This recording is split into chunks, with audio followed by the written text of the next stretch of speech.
What happens when the woman who built an empire from nothing wakes up to find her name splashed across every headline as a thief? When the numbers don't lie, but the truth isn't what it seems.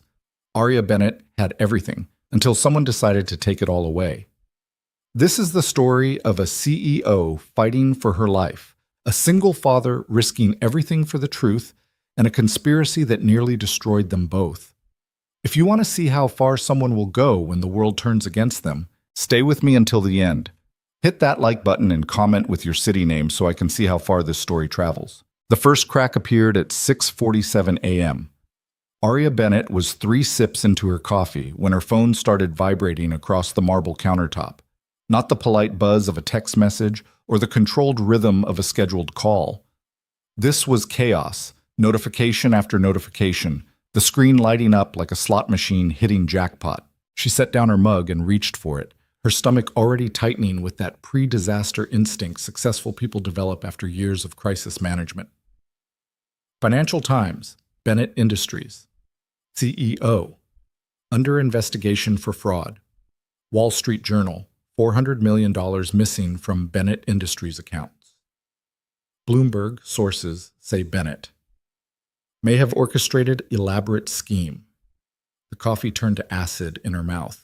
Her hands were steady as she unlocked the phone. 30 years of executive training didn't evaporate in 30 seconds, but her mind was racing. She scrolled through the headlines, each one worse than the last. They all said the same thing in different words.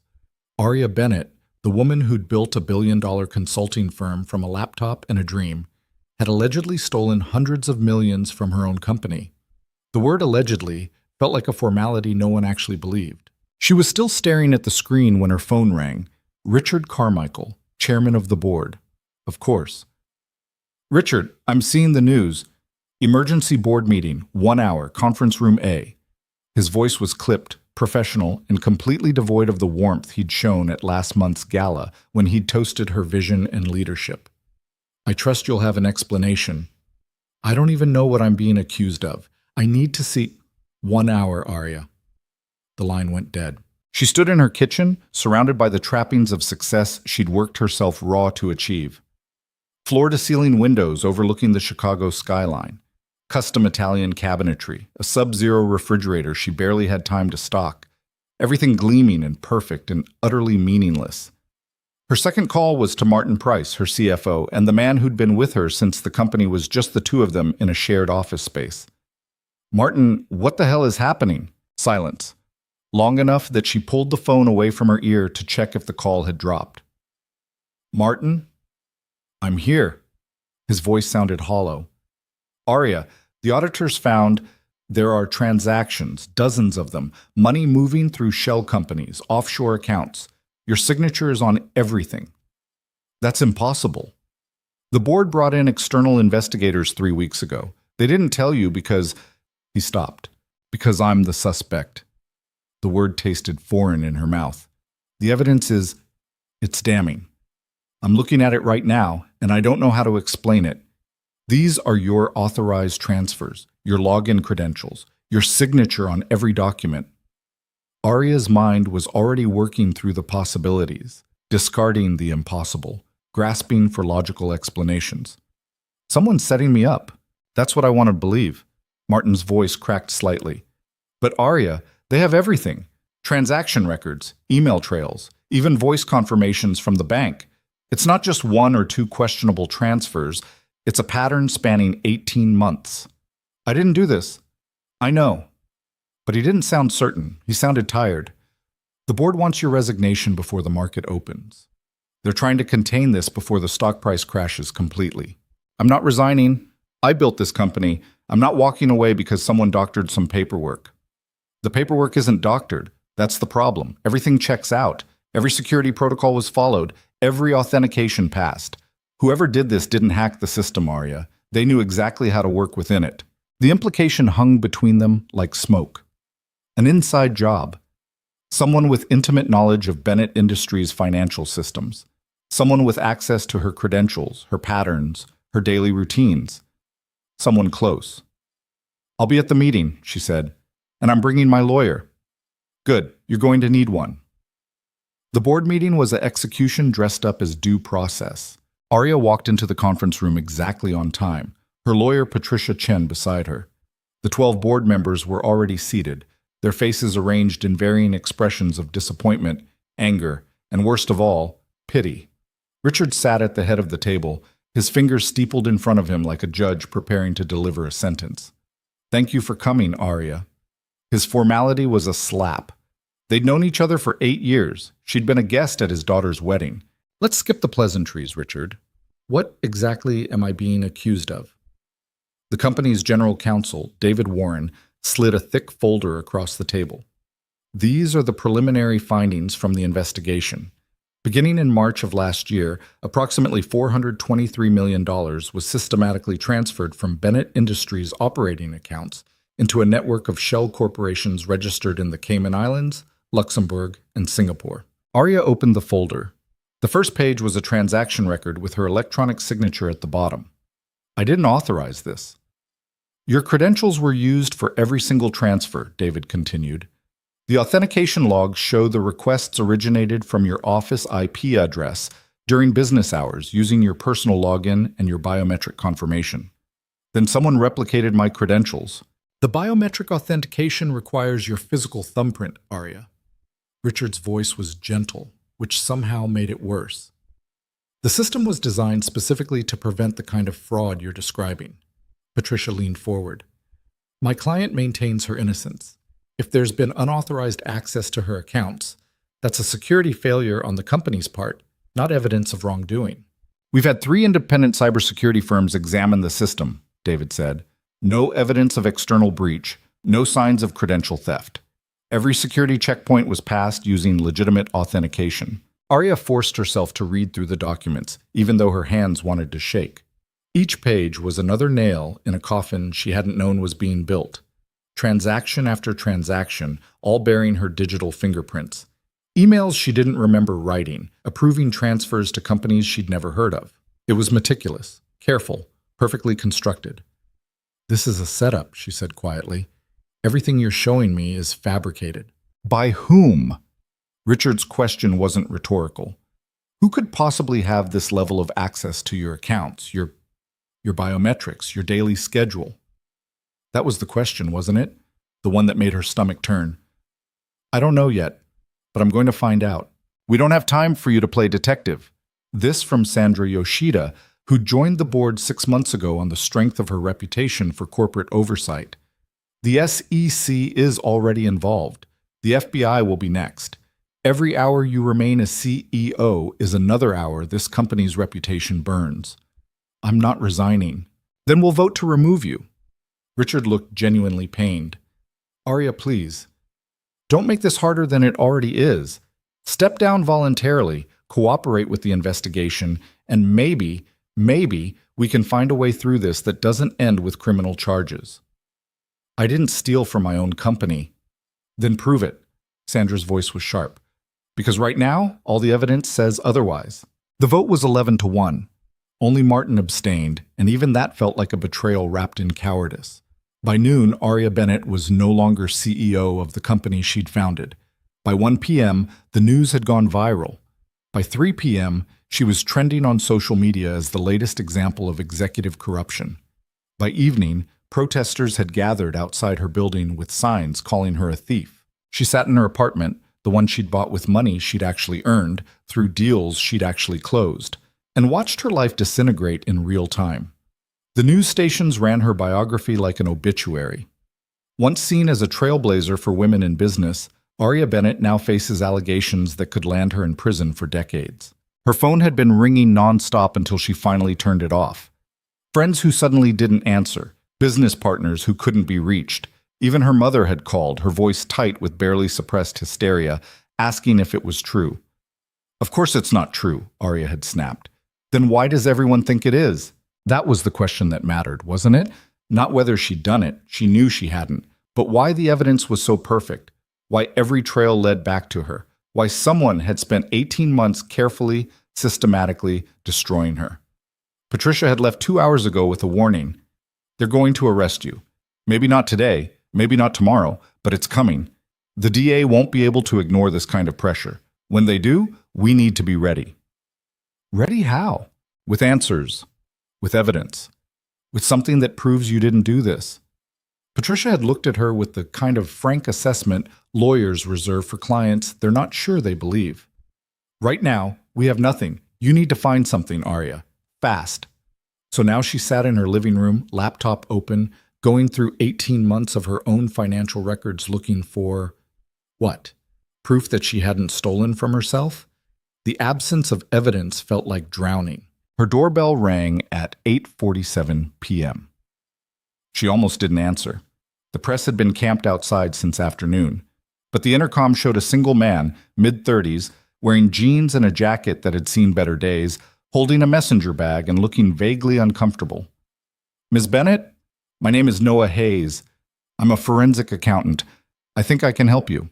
She should have closed the intercom, should have called security, should have done any number of sensible things that didn't involve letting a stranger into her home when the entire world thought she was a criminal. Instead, she buzzed him up. Noah Hayes looked nothing like the kind of help she'd expected. He was tall, but carried himself like someone trying not to take up too much space. His dark hair needed a cut, there was a coffee stain on his shirt collar, and he had the slightly rumpled appearance of a man who'd gotten dressed in a hurry. "I have 5 minutes," Arya said as she opened the door. "Make it count. I've been following your case. I think you're innocent." "Great, you and nobody else." He stepped inside, his eyes already scanning the apartment with the quick assessment of someone trained to notice details. "The evidence against you is too clean. I've worked fraud cases for 8 years, and I've never seen a real embezzlement look this perfect. Real criminals make mistakes. They leave gaps. They get sloppy. Maybe I'm just really good at being a criminal." The sarcasm was reflexive, a defense mechanism. "You're not." He set his bag down on her coffee table and pulled out a laptop. "Real white-collar criminals have a pattern. They start small, test the system, then escalate. You allegedly went from zero to $423 million in one scheme. That's not how it works. Tell that to the board. The board is looking at the evidence they were given. They're not looking at what's missing." He opened his laptop and turned it toward her. "I spent the afternoon pulling public financial data on Bennett Industries. Your company's revenue patterns, your quarterly reports, your market position. If you'd been stealing for 18 months, there would be operational impacts, budget shortfalls, unexplained gaps, projects that didn't get funded." Arya looked at the screen. He'd built a detailed analysis of her company's financial health over the past 2 years. "Everything runs smoothly," Noah continued, "almost too smoothly. Like someone made sure to replace every dollar they stole so the operations wouldn't show stress. That takes planning, sophistication, access to capital. So you're saying someone stole $400 million and then put it back? Not put it back.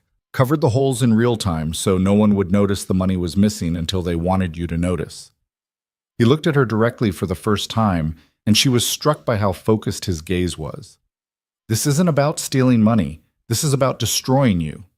The words hit harder than they should have because they confirmed what she'd been thinking but hadn't wanted to voice. Why would anyone go to that much trouble? That's what we need to find out. He closed the laptop. "But we don't have much time. Once the FBI gets involved, they'll lock down your company's servers. Any evidence that might prove your innocence will be buried under federal security protocols. So what do you want from me? Access to your internal financial systems, complete transparency, every password, every account, every record." He paused. "And trust. You're going to have to trust me, which I know is asking a lot from someone who just got betrayed by everyone she knows." Arya studied him. He was nervous. She could see it in the way his hand kept moving toward his messenger bag, like he needed something to hold on to. But there was also competence there, intelligence, and something else she couldn't quite name. Desperation, maybe. The same thing she was feeling. "Why are you doing this?" she asked. "I can't pay you. My assets are frozen, and even if they weren't, taking me on as a client is career suicide." Noah's expression shifted, something vulnerable crossing his face before he locked it down. "Let's just say I know what it's like when everyone thinks the worst of you. And I know what it's like to need someone to believe you when you're telling the truth." There was a story there, but Arya didn't press. She didn't have the luxury of vetting her allies anymore. "Okay," she said, "but if we're doing this, you need to understand what you're walking into. Someone powerful enough to fake 18 months of financial records, bypass every security system, and turn my entire board against me doesn't want to be found. If they realize we're investigating, they'll come after you too. I have a 5-year-old son. Noah said it simply, stating a fact. I've already thought about the risk. I've made arrangements. Arrangements? My ex-wife has temporary custody. If something happens to me, Jake will be safe. The casual way he said it, the acknowledgement that something might happen, sent a chill down Arya's spine. You're really serious about this? I don't take cases I don't believe in, and I believe in this one. He pulled a flash drive from his bag. I need you to download your complete email archive, all your calendar data for the past 2 years, and any personal financial records you keep. Everything. Even things you think are irrelevant. That'll take hours. I'll wait.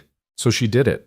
Sat at her dining table with her laptop while Noah worked silently across from her, his fingers moving across his keyboard with the kind of focused intensity she recognized from her own work marathons.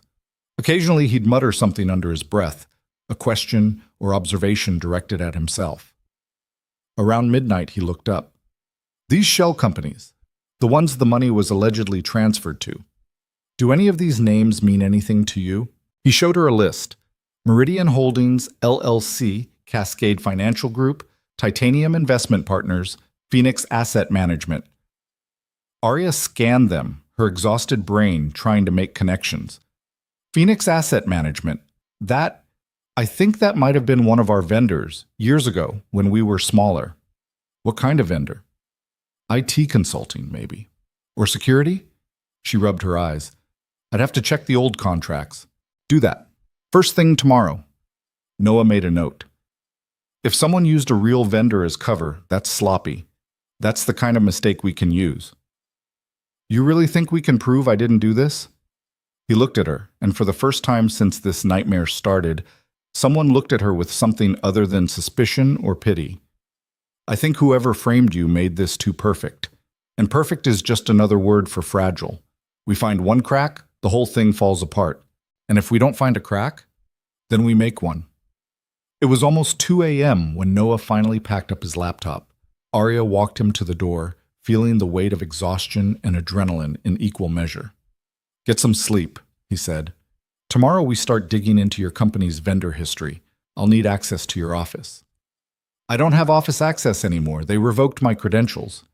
Do you have anyone on the inside who might help? She thought of Martin, who'd abstained from the vote but hadn't defended her either.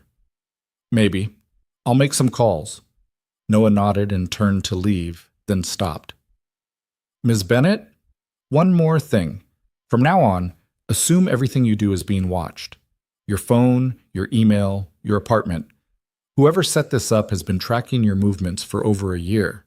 They know your patterns better than you do. That's a terrifying thought. It should be. But it also means they'll be watching for your response. They'll expect you to lawyer up, make public statements, maybe try to flee. They won't expect you to investigate. You think that gives us an advantage? I think it gives us a chance, which is more than you had this morning. After he left, Arya stood in her apartment and looked out at the Chicago skyline. Somewhere in this city was the person who'd done this to her. Someone who knew her routines, her security protocols, her biometrics. Someone with patience and resources and a reason to want her destroyed. Tomorrow the FBI would probably show up with questions. Tomorrow the press would dig deeper into her past looking for anything scandalous.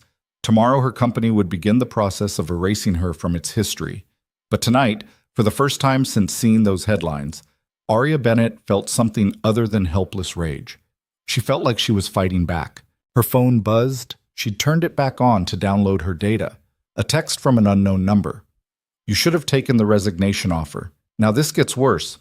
Her hands were shaking as she screenshotted the message and forwarded it to Noah. His response came within seconds. Don't reply. Forward me anything else you receive. And Arya? This confirms what we already knew. Someone's still watching, which means we're on the right track. She set down her phone and walked to her window. The protesters were gone now, but she knew they'd be back tomorrow. And the next day. And the day after that, until either she proved her innocence or accepted her guilt.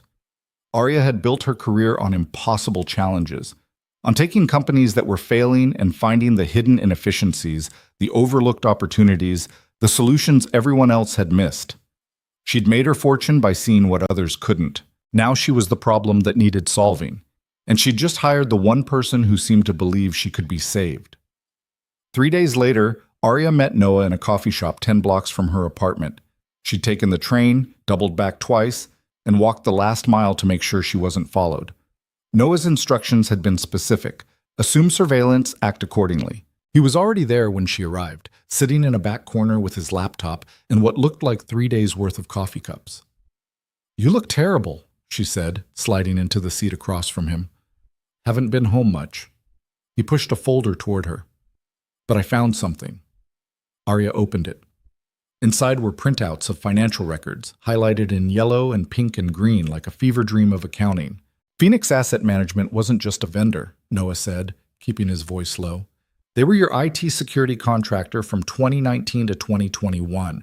They had system-level access to your entire network, including your biometric authentication protocols." Arya's pulse quickened. "So they could have replicated my credentials. More than that, they built the system that validates your credentials. They had the architecture schematics, the source code, everything." He pulled out another document. "I pulled their business registration. Phoenix Asset Management was dissolved in June 2021, right after their contract with you ended. But before they dissolved, they transferred all their assets to a holding company called Titanium Investment Partners. That's one of the shell companies the money was transferred to." "Exactly. Which means whoever set this up didn't just know your security systems. They designed them." Arya felt like the floor had dropped out from under her. "Who owned Phoenix Asset Management?" Noah's expression went grim. "That's where it gets complicated. The registration lists a CEO named Marcus Thornton, but when I tried to research him, I hit a wall. No social media, no professional history before 2019, no tax records. Marcus Thornton doesn't exist. A fake identity, or a real person using someone else's credentials." He leaned back. "But here's the interesting part. Phoenix Asset Management's original pitch to your company was personally endorsed by someone on your executive team, someone who vouched for their credibility and recommended them for the contract." "Who?" Noah slid one more document across the table. It was an email from March 2019 enthusiastically recommending Phoenix Asset Management for Bennett Industries' security overhaul. The sender: Martin Price, CFO. Arya stared at the email, her mind racing through possibilities and rejecting most of them. Martin had been with her from the beginning. He'd worked 18-hour days to help build the company. He'd been her friend, her confidant, her most trusted advisor. "This doesn't prove Martin's involved," she said, but her voice sounded uncertain even to herself. "It doesn't prove he's not." Noah's tone was gentle but firm. "Arya, think about what this setup required. Intimate knowledge of your schedule, your habits, your decision-making patterns. Access to create and maintain a parallel financial structure for 18 months without detection. The ability to anticipate security audits and cover tracks in real time. Martin wouldn't do this to me." "Maybe not, but someone with his access and knowledge could." Noah closed his laptop. "We need to investigate him. Carefully. Without him knowing." "How? Does he have an assistant? Someone who might have access to his calendar, his files?" "Rebecca. She's been with him for 3 years." "Would she talk to you?" Arya thought about it. Rebecca Chen, no relation to her lawyer Patricia, was efficient, discreet, and had always been friendly in that professional way that didn't encourage familiarity. "I don't know, maybe." "Then that's our next move." Noah started packing up his laptop. "But Arya, you need to prepare yourself for the possibility that the person who did this is someone you trusted, someone close." She didn't want to believe it, couldn't believe it really, but the evidence was pointing in a direction she couldn't ignore. "If it is Martin," she said slowly, "why? What would he gain from destroying the company we built together?" "That's what we need to find out. But in my experience, there are only 3 motives for this kind of betrayal: money, revenge, or protection." Noah met her eyes. "Figure out which one applies and we'll find our answer." They left separately. Noah first, then Arya 10 minutes later. She took a different route back to her apartment, her mind churning through scenarios. Martin, who'd celebrated with her when they landed their first major client. Martin, who'd been the best man at her wedding and the first person she'd called when her marriage fell apart. Martin, who'd stood silently while the board voted to remove her. Her phone buzzed. Another unknown number. Stop digging. This is your only warning. She forwarded it to Noah and kept walking. That night, Arya couldn't sleep. She kept thinking about the past 18 months, trying to remember anything unusual in Martin's behavior. Any late nights, any stress, any sign that he was living a double life. But there was nothing. He'd been the same steady, reliable Martin he'd always been, which meant either he was innocent or he was a better actor than she'd ever imagined. At 3 a.m., her phone rang. Noah. "Did I wake you?" he asked. "I wasn't sleeping." "Good, because I found something else." Marcus Thornton, the fake identity that owned Phoenix Asset Management, used to have a LinkedIn profile. It was deleted in 2021, but the internet remembers everything. She heard typing. The profile picture was stock photography, but the work history listed a previous employer, Carmichael Venture Capital. Arya sat up straight. "Richard Carmichael? The same Richard Carmichael who chairs your board. The same Richard Carmichael who led the vote to remove you." Noah's voice was tight with controlled excitement. "I don't believe in coincidences this big." "Neither do I." Arya's mind was already working through the implications. Richard brought Martin into the company. He recommended him when we were first expanding. So we have Richard connected to Martin, both connected to Phoenix Asset Management, and all of it leading back to the fraud. Noah paused. "Arya, I think this goes deeper than we thought. This isn't just about stealing money. This is about taking over your company. But Richard's already wealthy. He doesn't need my company. Maybe it's not about money. Maybe it's about control. Or maybe there's something about Bennett Industries that we don't know. Something worth $423 million and 18 months of planning." Arya got out of bed and walked to her window. The city looked peaceful at this hour, lights twinkling like everything was normal. "What do we do now?" "We get evidence. Real evidence, not just connections. We need financial records, communications, something that directly links Richard or Martin to the shell companies." Noah sounded tired but determined. "I'm going to keep digging into Phoenix Asset Management's financial history. You need to get access to Martin's files somehow. His assistant Rebecca might help. I'll reach out tomorrow. Be careful. If Martin is involved, he'll be watching for you to make contact with anyone from the company." "I'm always careful." "No, you're always confident. There's a difference." Noah's voice softened slightly. "Arya, these people, whoever they are, they've already destroyed your reputation and stolen your company. If they think you're getting close to exposing them, they won't stop at threats." "I know." "Do you?" "Because I have a son who needs his father, and you have a life that's worth more than revenge." "This isn't about revenge. This is about the truth." "Sometimes the truth gets people killed." The line went quiet for a moment, both of them sitting with that reality.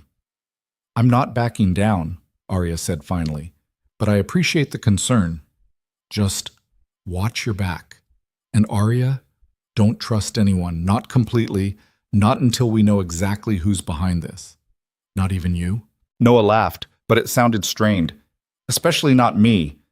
I'm a stranger who showed up at your door with a convenient story. For all you know, I'm part of this." "Are you?" "No, but you shouldn't take my word for it." After they hung up, Arya stood at her window for a long time, thinking about trust and betrayal and how thin the line was between the two. Somewhere in this city, someone was sleeping soundly, confident that their plan had worked, that Arya Bennett was defeated, discredited, and destroyed. They were wrong. The next morning, Arya called Rebecca Chen from a burner phone Noah had given her. "Rebecca, it's Arya Bennett. I need to talk to you. Not about business, about Martin." There was a long pause. "Ms. Bennett, I don't think I should be talking to you. Mr. Price said, I know what Martin said. I'm asking you to make your own decision." Arya kept her voice calm, professional. "I'm not guilty of what they're accusing me of, and I think Martin knows that. I think he might even know who's really behind this. But I need your help to prove it. I could lose my job." "You could. But if Martin's involved in framing me, do you really want to keep working for him?" Another pause, longer this time. "What do you need?" "Access to his calendar for the past 2 years. Any files labeled Phoenix Asset Management or anything related to security contracts from 2019 to 2021, and any communication between Martin and Richard Carmichael that isn't about board business. That's a lot, and most of it's probably protected. Can you get it? Rebecca sighed. Meet me tomorrow. Millennium Park, noon, the Bean. Don't be late, and don't tell anyone you talked to me. Thank you, Rebecca. Don't thank me yet. And Ms. Bennett, if you're wrong about Mr. Price, if he's innocent and I'm helping you invade his privacy, I'll never forgive you. If I'm wrong, I'll never forgive myself. The call ended. Arya sat on her couch, staring at the burner phone, wondering if she was about to ruin another person's life in her quest to save her own. But she couldn't stop now, not when she was this close to answers. Noah called an hour later. I found the money. What? The $423 million. I found where it went. He sounded breathless, like he'd been running. It didn't stay in those shell companies. It was transferred again, broken up into smaller amounts, and dispersed through a network of overseas accounts. But I traced the final destination. Where? Back into Bennett Industries. Arya felt like she'd been punched. What are you talking about? The money was stolen, laundered through the shell companies, and then reinvested back into your company through what looks like legitimate venture capital funding. Someone stole your company's money and then used it to buy more shares of your company. That's insane. It's brilliant. They take the money, wash it clean, and use it to increase their ownership stake. From the outside, it looks like fresh investment. From the inside, it's corporate cannibalism. Noah's voice was tight with anger.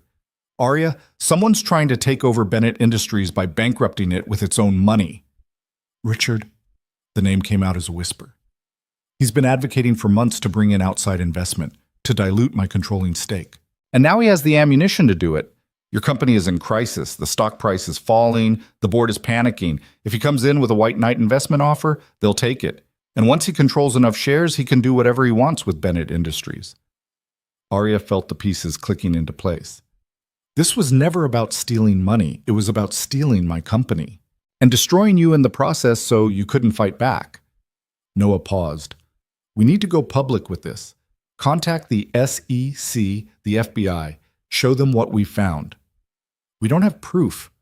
We have theories and connections, but nothing that would stand up in court. Then we get proof. Tomorrow when you meet Rebecca, get everything you can. I'll keep tracing the money trail. We find one document, one email, one transaction that directly links Richard to this scheme, and we blow the whole thing open. And if we can't find it in time, then Richard Carmichael becomes the new owner of Bennett Industries, and you go to prison for a crime you didn't commit. The stakes had never been clearer. Arya spent the rest of the day preparing for the meeting with Rebecca, going over every question, every request, every possible contingency. She couldn't afford mistakes. That evening, as the sun set over Chicago, she received one more message from the unknown number. Last chance to walk away. Next time we won't ask nicely. She deleted it without responding. Tomorrow, everything would change. One way or another, she'd have answers. And then the real fight would begin. The morning air was sharp enough to sting when Arya stepped out of her building the next day. She'd chosen deliberately unremarkable clothing, jeans, a black coat, sunglasses, the kind of outfit that let her blend into the downtown crowd. The protesters had thinned out, but a few dedicated souls still held their signs across the street. One of them recognized her anyway. Thief! The word carried across the morning traffic. You should be in jail. Arya kept walking. She'd learned in the past week that responding only made it worse. The court of public opinion had already convicted her. The actual courts would have their turn soon enough. She took the red line to Millennium Park, switching trains twice and doubling back once, exactly as Noah had instructed. Her paranoia felt justified when she spotted the same man in a gray jacket on two different platforms. She lost him in the crowd at Washington Station, but the encounter left her hands shaking. They were watching. Noah had been right about that. The Bean was crowded with tourists taking selfies in its mirrored surface, their distorted reflections bending around the sculpture's curves. Arya found Rebecca sitting on a bench near the north end, a canvas shopping bag at her feet, pretending to read a book. Arya sat down at the opposite end of the bench and pulled out her phone, mimicking the posture of someone waiting for a friend. "You're late," Rebecca said without looking up from her book. "I was making sure I wasn't followed." "Were you?" "I thought so. Lost him at Washington Station." Arya kept her voice low. Did you bring what I asked for? Rebecca turned a page, still not looking at her. Do you know what you're asking me to risk? Martin's been with the company for 8 years. He's never given me a reason to doubt him. And now you want me to believe he's some kind of criminal mastermind?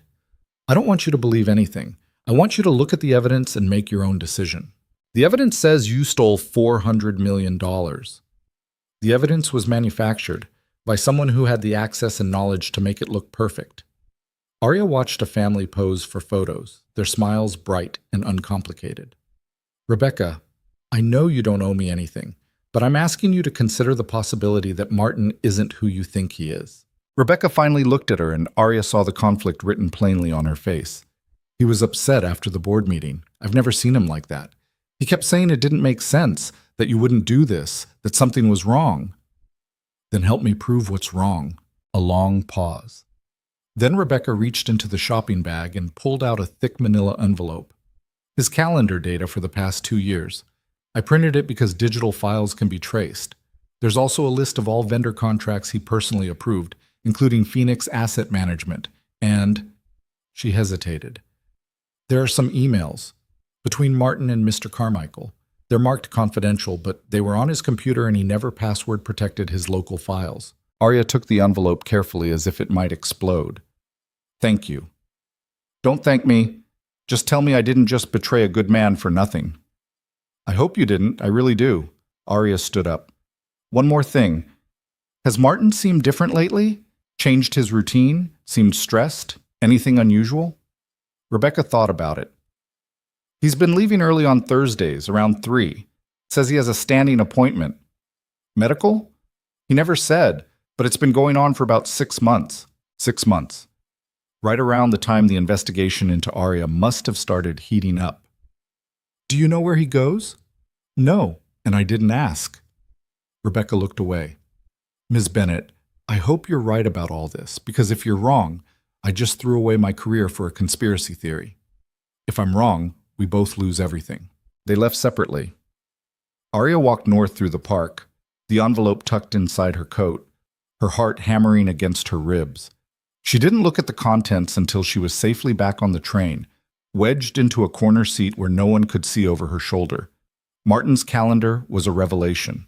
Every meeting, every appointment, every lunch marked with obsessive detail. She scanned through the months, looking for patterns, anomalies, anything that didn't fit. There. Thursday afternoons, 3 p.m. to 5 p.m., blocked out with a simple note, REC. Recurring appointment, no location, no details. Starting in October and continuing through to the present. She flipped to the vendor contracts. Phoenix Asset Management had been approved in March 2019 with a glowing recommendation from Martin.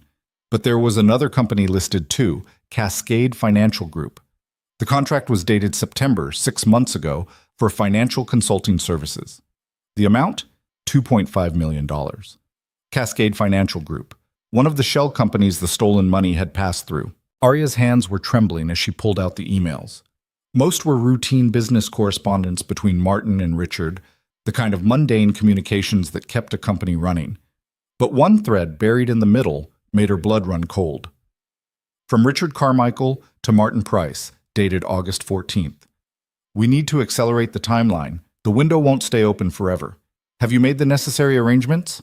Martin's response? Everything's in place. The accounting trail is clean. When the audit hits, it'll be ironclad. Richard's reply. Good. And you're certain she won't see it coming? Martin. Arya trusts me. She won't know until it's too late. The email was dated 4 months before the scandal broke. Arya read it 3 times, each pass making her feel sicker. Martin had known. He'd been part of it from the beginning. All those late nights they'd worked together, all those conversations about building something that mattered, all those moments she'd thought of him as family. He'd been planning her destruction the entire time. She called Noah from the burner phone, her voice barely steady. I got the emails. Martin's involved. It's all here. Send me pictures of everything. Don't email, don't text. Use the encrypted app I showed you. Her hands were shaking too hard to work the camera properly. It took 3 tries to get clear photos of the emails. Noah, it was him. The whole time. He was working with Richard to set me up. I know this hurts, but right now we need to focus on what we can prove. Noah's voice was clinical, professional. These emails are good, but they're not enough. A good lawyer could argue they're about something else, taken out of context. We need the financial records that tie the shell companies directly to Richard and Martin. How do we get those? We break into Bennett Industries and steal them. Arya almost laughed. You're joking. I'm not. Your company's servers have the original transaction records, the authorization logs, everything. The FBI will get access eventually, but by then, Richard will have had time to scrub anything incriminating. We need to get there first. That's insane. It's illegal. It's the only way to prove your innocence before you're arrested. Noah's voice softened. Arya, the DA is building a case. My sources say they're planning to bring charges within the week. Once that happens, you're done. No bail, no freedom to investigate, nothing. This is our last chance. She closed her eyes, thinking through the impossibility of what he was suggesting. Bennett Industries had security, cameras, access controls. Even if she could get inside, she'd be caught within minutes. I can't just walk into my old office and start downloading files. They revoked my credentials. But you know the building. You know the security patterns, the blind spots, when the cleaning crew comes through? Noah paused. And I'm guessing you know someone who still has access. Someone who might be willing to help if they knew what was really happening. Martin's face flashed through her mind, then Rebecca's. You want me to ask Rebecca to help us break in?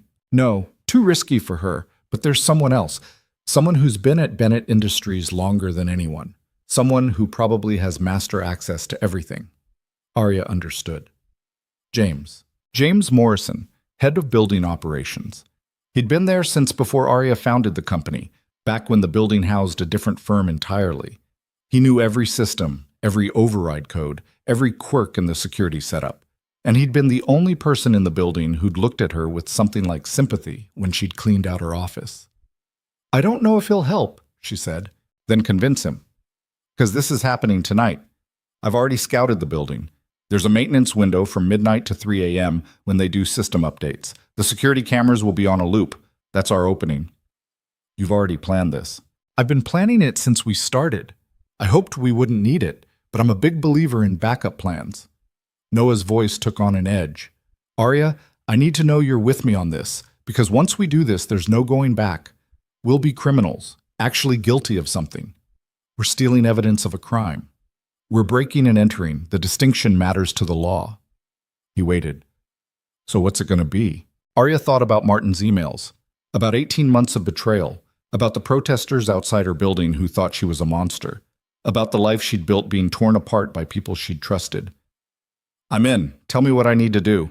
That evening, Arya stood outside a dive bar in Bridgeport, the kind of place that served cheap beer and didn't ask questions. James Morrison was already inside, sitting at the far end of the bar, nursing a whiskey that looked like it wasn't his first. He saw her coming and sighed. Ms. Bennett, didn't think I'd see you again. Can we talk? Somewhere private? He gestured to the empty stools around him. This is about as private as it gets. Most folks here mind their own business. Arya sat down, ordered a club soda she didn't want, and tried to figure out how to ask someone to commit a felony. You think I did it, she said finally. Stole the money. James took a long drink. Don't matter what I think. Board says you did it. That's good enough for most people. But not for you? He looked at her directly for the first time. I've worked in that building for 23 years. Seen a lot of executives come and go. Most of them were in it for themselves. Didn't care about the people who kept the lights on and the AC running. You were different. You knew my name, asked about my kids, gave Christmas bonuses that actually meant something. He set down his glass. So no, I don't think you did it, but I also don't know who did. And I'm not stupid enough to get involved in something that could cost me my pension. What if I could prove someone set me up? What if I could show you evidence that the real criminals are still running my company? That's what lawyers are for. Lawyers need evidence, and the evidence is locked inside Bennett Industries on servers I can't access anymore. Arya leaned closer. James, I need to get into the building tonight. I need to access the financial database and download the original transaction records. It's the only way to prove what really happened. James laughed, but there was no humor in it. You want me to help you break into the building I'm paid to protect? You know how crazy that sounds? I know exactly how it sounds.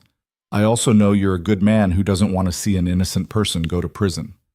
You don't know you're innocent. For all I know, you're a con artist who's real good at playing the victim. Then come with me. See the evidence for yourself. If I'm lying, turn me in. Call the cops, tell the board, do whatever you want. But if I'm telling the truth, help me prove it. James was quiet for a long time, staring into his whiskey like it might have answers. What's in this for me, other than possible jail time and definitely losing my job? The truth, and maybe a clear conscience. Arya pulled out her phone and showed him the photos of Martin's emails. This is what they were saying about me 4 months before the scandal broke. These are the people who are still running Bennett Industries. He read slowly, his expression hardening with each line. When he finished, he pushed the phone back across the bar. Martin Price, son of a bitch. I never liked that guy. He drained his whiskey. All right, I'll help you. But we do this my way, we follow my rules, and if anything goes wrong, I'm the one who makes the call about when to abort. Agreed. And Ms. Bennett? If it turns out you're playing me, I'll make sure you regret it. Fair enough.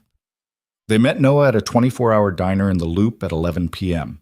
He had a laptop open and a layout of Bennett Industries pulled up on the screen.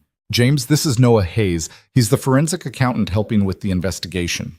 James looked Noah up and down with the assessing gaze of someone who'd spent decades judging whether people belonged in places they were trying to access. You look like you haven't slept in a week. It's been longer than that. Noah turned the laptop toward them. Here's the plan. The security system goes into maintenance mode at midnight. During that window, the cameras loop their previous hour of footage. That gives us 3 hours to get in, access the servers, and get out. 3 hours isn't much time, James said. It's what we have. The financial database is on the 3rd floor, server room 3B. We need to access the primary storage array and download everything from March 2019 to present. That's years of data. Could be terabytes.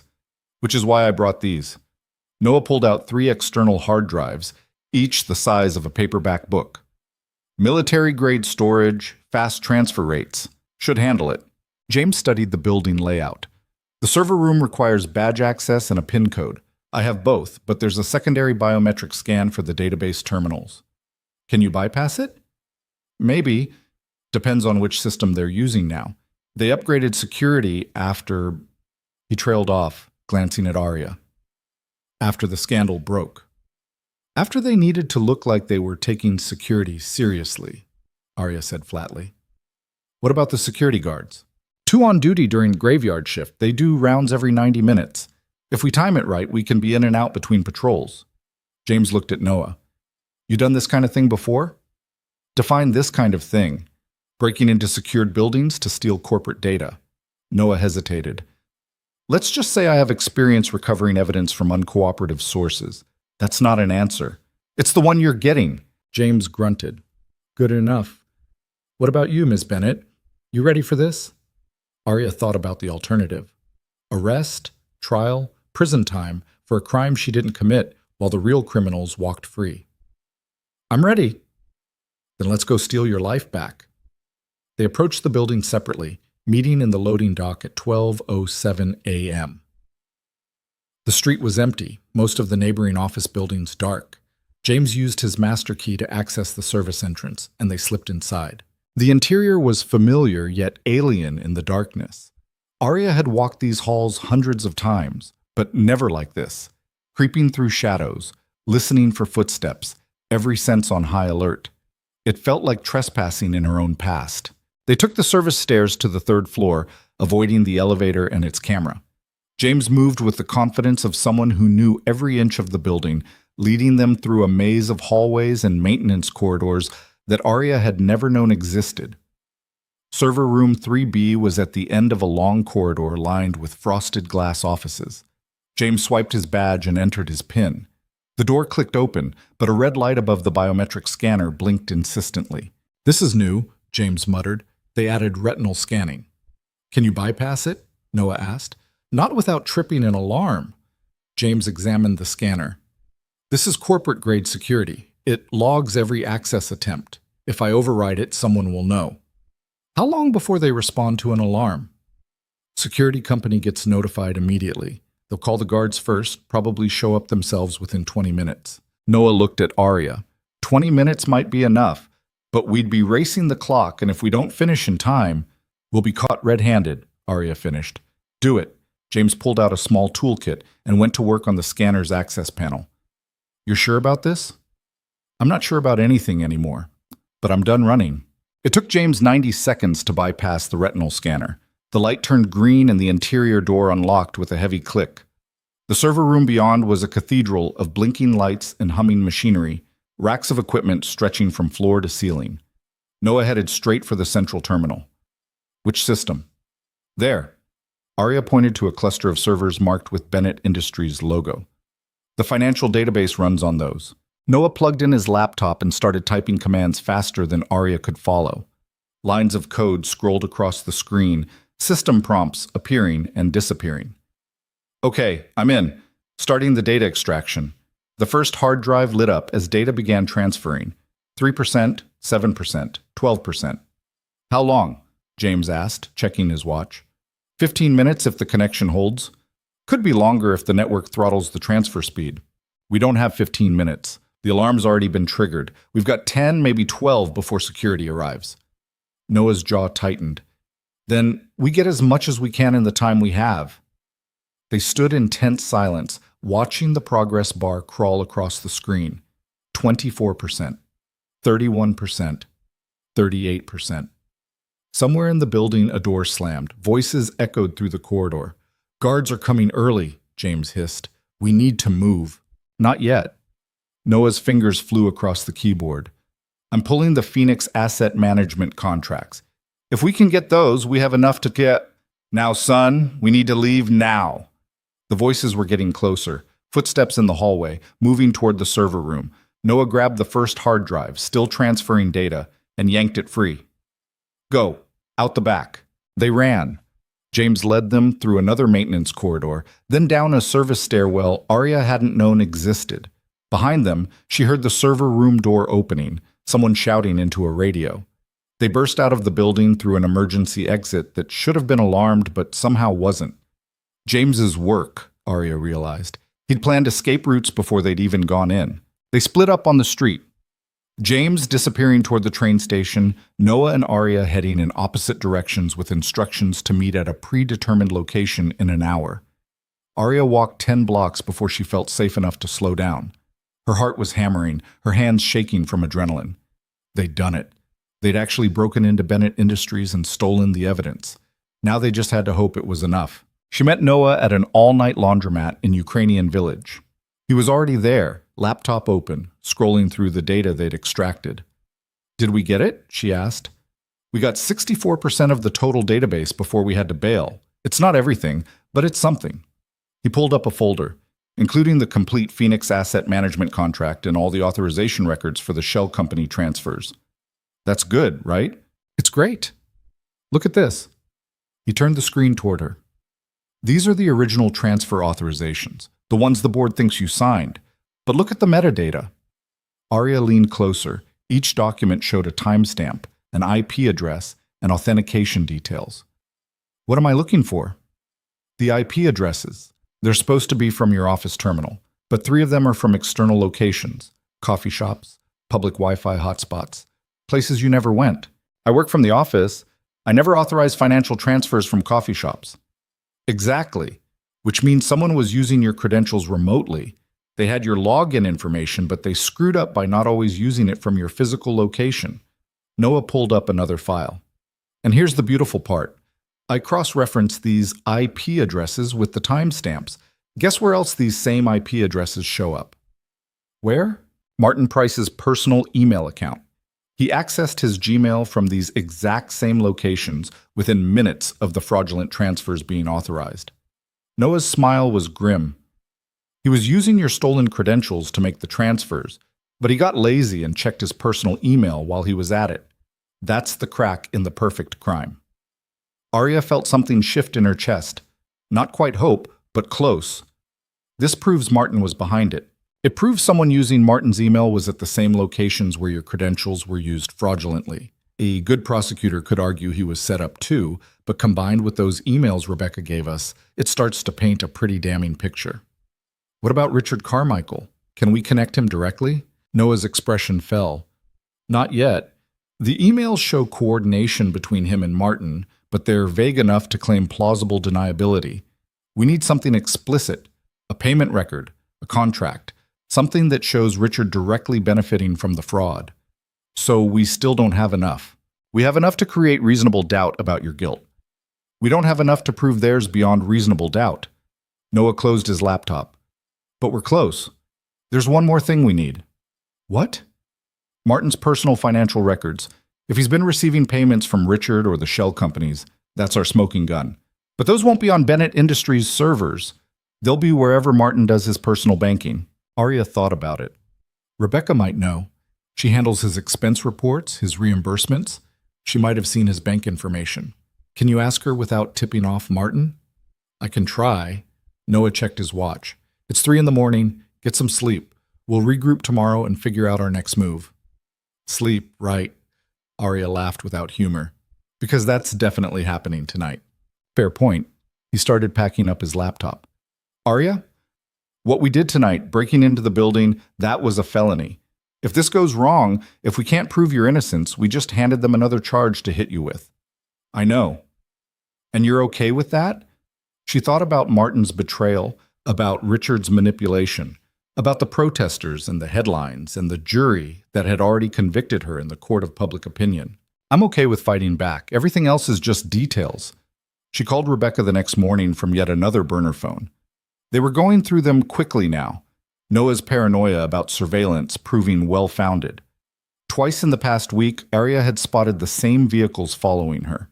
She'd changed apartments, staying with Patricia Chen when her lawyer wasn't around, moving every few days to avoid patterns. Rebecca, I need one more thing. Does Martin keep any personal financial documents at the office? Bank statements, tax returns, anything like that? Why would he keep personal documents at work? I don't know, but if he did, where would they be? Rebecca was quiet for a long time. There's a locked drawer in his desk. I've never seen inside it. He keeps the key on his personal keychain. What about his computer? Would he have digital copies? Maybe, but I don't have his password, and I'm not breaking into his office to find out. Rebecca's voice hardened. Miss Bennett, I already risked my career once for you. I gave you what you asked for. I'm not doing this anymore. Rebecca, I understand. No, you don't. Martin's been asking questions, wondering how you got information about his calendar. He suspects someone gave you access. If he figures out it was me, she stopped. I have student loans. I have rent. I can't afford to lose this job on the hope that you're telling the truth. I am telling the truth. Then prove it without me. I'm sorry, Ms. Bennett. I really am. But I'm done. The line went dead. Arya sat in Patricia's guest room, staring at the burner phone, feeling the walls closing in. They were so close. The evidence was there just out of reach, locked in Martin's desk drawer or buried in his computer files. Her phone buzzed. A text from Noah. Turn on the news, now. She grabbed the remote and flipped to one of the cable news channels. Her own face filled the screen, a photo from last year's shareholders' meeting where she'd been smiling, confident, successful. The caption below read, Bennett Industries CEO to face federal charges. The anchor's voice was professionally somber. Sources close to the investigation say federal prosecutors will file charges against Arya Bennett as early as tomorrow. The charges include wire fraud, money laundering, and conspiracy to commit securities fraud. If convicted, Bennett could face up to 30 years in prison. 30 years. The room spun slightly. Arya sat down hard on the bed, the remote falling from her hands. Her phone rang. Patricia Chen. I just saw, Arya said. They're moving faster than I expected. We need to talk strategy. If they're filing tomorrow, we need to be ready. Ready how? We can't prove I'm innocent yet. Then we focus on bail. We make the argument that you're not a flight risk, that you have ties to the community, that, Patricia, I broke into my old office last night and stole corporate data. If they find out about that, there won't be any bail. Silence on the other end. Then, very carefully, tell me you're joking. I needed evidence. The only place to get it was inside Bennett Industries. So we went in and took it. We? Who's we? Noah Hayes and James Morrison, the building operations manager. Patricia's voice went deadly quiet. Arya, I'm your lawyer. I'm supposed to defend you. How am I supposed to do that when you're actively committing crimes? I didn't have a choice. You always have a choice, and you chose to make my job impossible. Patricia took a breath, audibly trying to control her temper. Did you at least find anything useful? We found proof that Martin Price was accessing my credentials from remote locations. We found emails between him and Richard Carmichael planning the setup. We're close to connecting everything. Close doesn't matter in court. Either you have proof or you don't. Then we get proof. Martin has personal financial records. If he's been receiving payments from Richard or the shell companies, how do you plan to get those records? Break into his house? Steal his mail? Every piece of evidence you obtain illegally makes you look guiltier and makes it harder for me to defend you. Arya felt tears of frustration burning behind her eyes. So what do I do? Just turn myself in and hope the system works? We both know how this ends. I go to prison while Richard and Martin get away with everything. I know you're scared. I know this feels hopeless. But Arya, you have to trust the legal process. You have to let me do my job. The legal process already failed me. The board convicted me without evidence. The media convicted me without a trial. The system doesn't work for people like me anymore. Then what's your plan? Keep breaking laws until you get caught? Because that's not a plan. That's suicide. Arya didn't have an answer. That night, unable to sleep, she pulled out the hard drives Noah had given her and went through the data herself. Thousands of files, millions of transactions, a digital paper trail of her company's entire financial history. She found the Phoenix Asset Management contract at 2 a.m., buried in a folder marked Archived Vendors. The agreement was straightforward, $3.2 million over 2 years for comprehensive IT security services. Martin's signature on the approval page. Richard Carmichael listed as a reference. But there was something else, an addendum to the contract, dated 3 months after the original agreement. It authorized Phoenix Asset Management to conduct deep system integration, which included full administrative access to all financial databases and biometric authentication protocols. In other words, permission to access everything they'd needed to frame her. And the addendum was signed by both Martin and Richard. Arya's hands were shaking as she photographed the document. This was it. This was the connection they needed. Both men, in writing, authorizing a fake company to have complete access to the systems that were later used to commit fraud. She called Noah at 2:30 a.m. I found it. The Phoenix Asset Management contract has an addendum signed by both Martin and Richard. They authorize complete system access. Send me the photos. She did. Heard him swear softly on the other end. This is good. This is really good. But Arya, we have a problem. What now? I've been thinking about the timeline. The scandal broke publicly 7 days ago. The board removed you 8 days ago. Federal charges are coming tomorrow. That's too fast. Way too fast for a normal securities fraud investigation. What are you saying? I'm saying someone's been pushing this along behind the scenes. Someone with influence over the prosecutors, the investigators, maybe even the FBI. Noah paused. Someone with the political connections to make sure you're charged, tried, and convicted before you have time to mount a real defense. Richard? He's connected. Sits on boards, donates to campaigns, has friends in high places. If he's been calling in favors, he could absolutely accelerate the prosecution timeline. Arya felt sick. So even with the evidence we found, even with proof of the setup, they might charge me anyway? They will charge you anyway. Tomorrow, like the news said. The question is whether we can get this evidence in front of someone who'll actually look at it before they throw you in jail. Noah's voice was tight. We need to go public, tonight. Give everything to the press, the SEC, the FBI. Flood the zone with information so they can't ignore it. Patricia said any evidence we obtained illegally would be inadmissible. In court, maybe. But in the court of public opinion, in the media circus that's already convicted you, this could change everything. Noah paused. But you have to be sure. Once we release this, there's no taking it back. Martin and Richard will know we're coming for them. They'll fight back with everything they have. Arya thought about the past week. The humiliation, the betrayal, the protesters calling her a thief. She thought about 30 years in prison for a crime she didn't commit. Do it, she said. Send everything to every journalist you can find. I'm done playing defense. Okay, give me 2 hours. Arya spent those 2 hours pacing Patricia's apartment, drinking coffee she didn't need, rehearsing the conversation she'd have to have once this went public. Her mother would call, horrified. Former friends would distance themselves even further. The board would accuse her of trying to muddy the waters.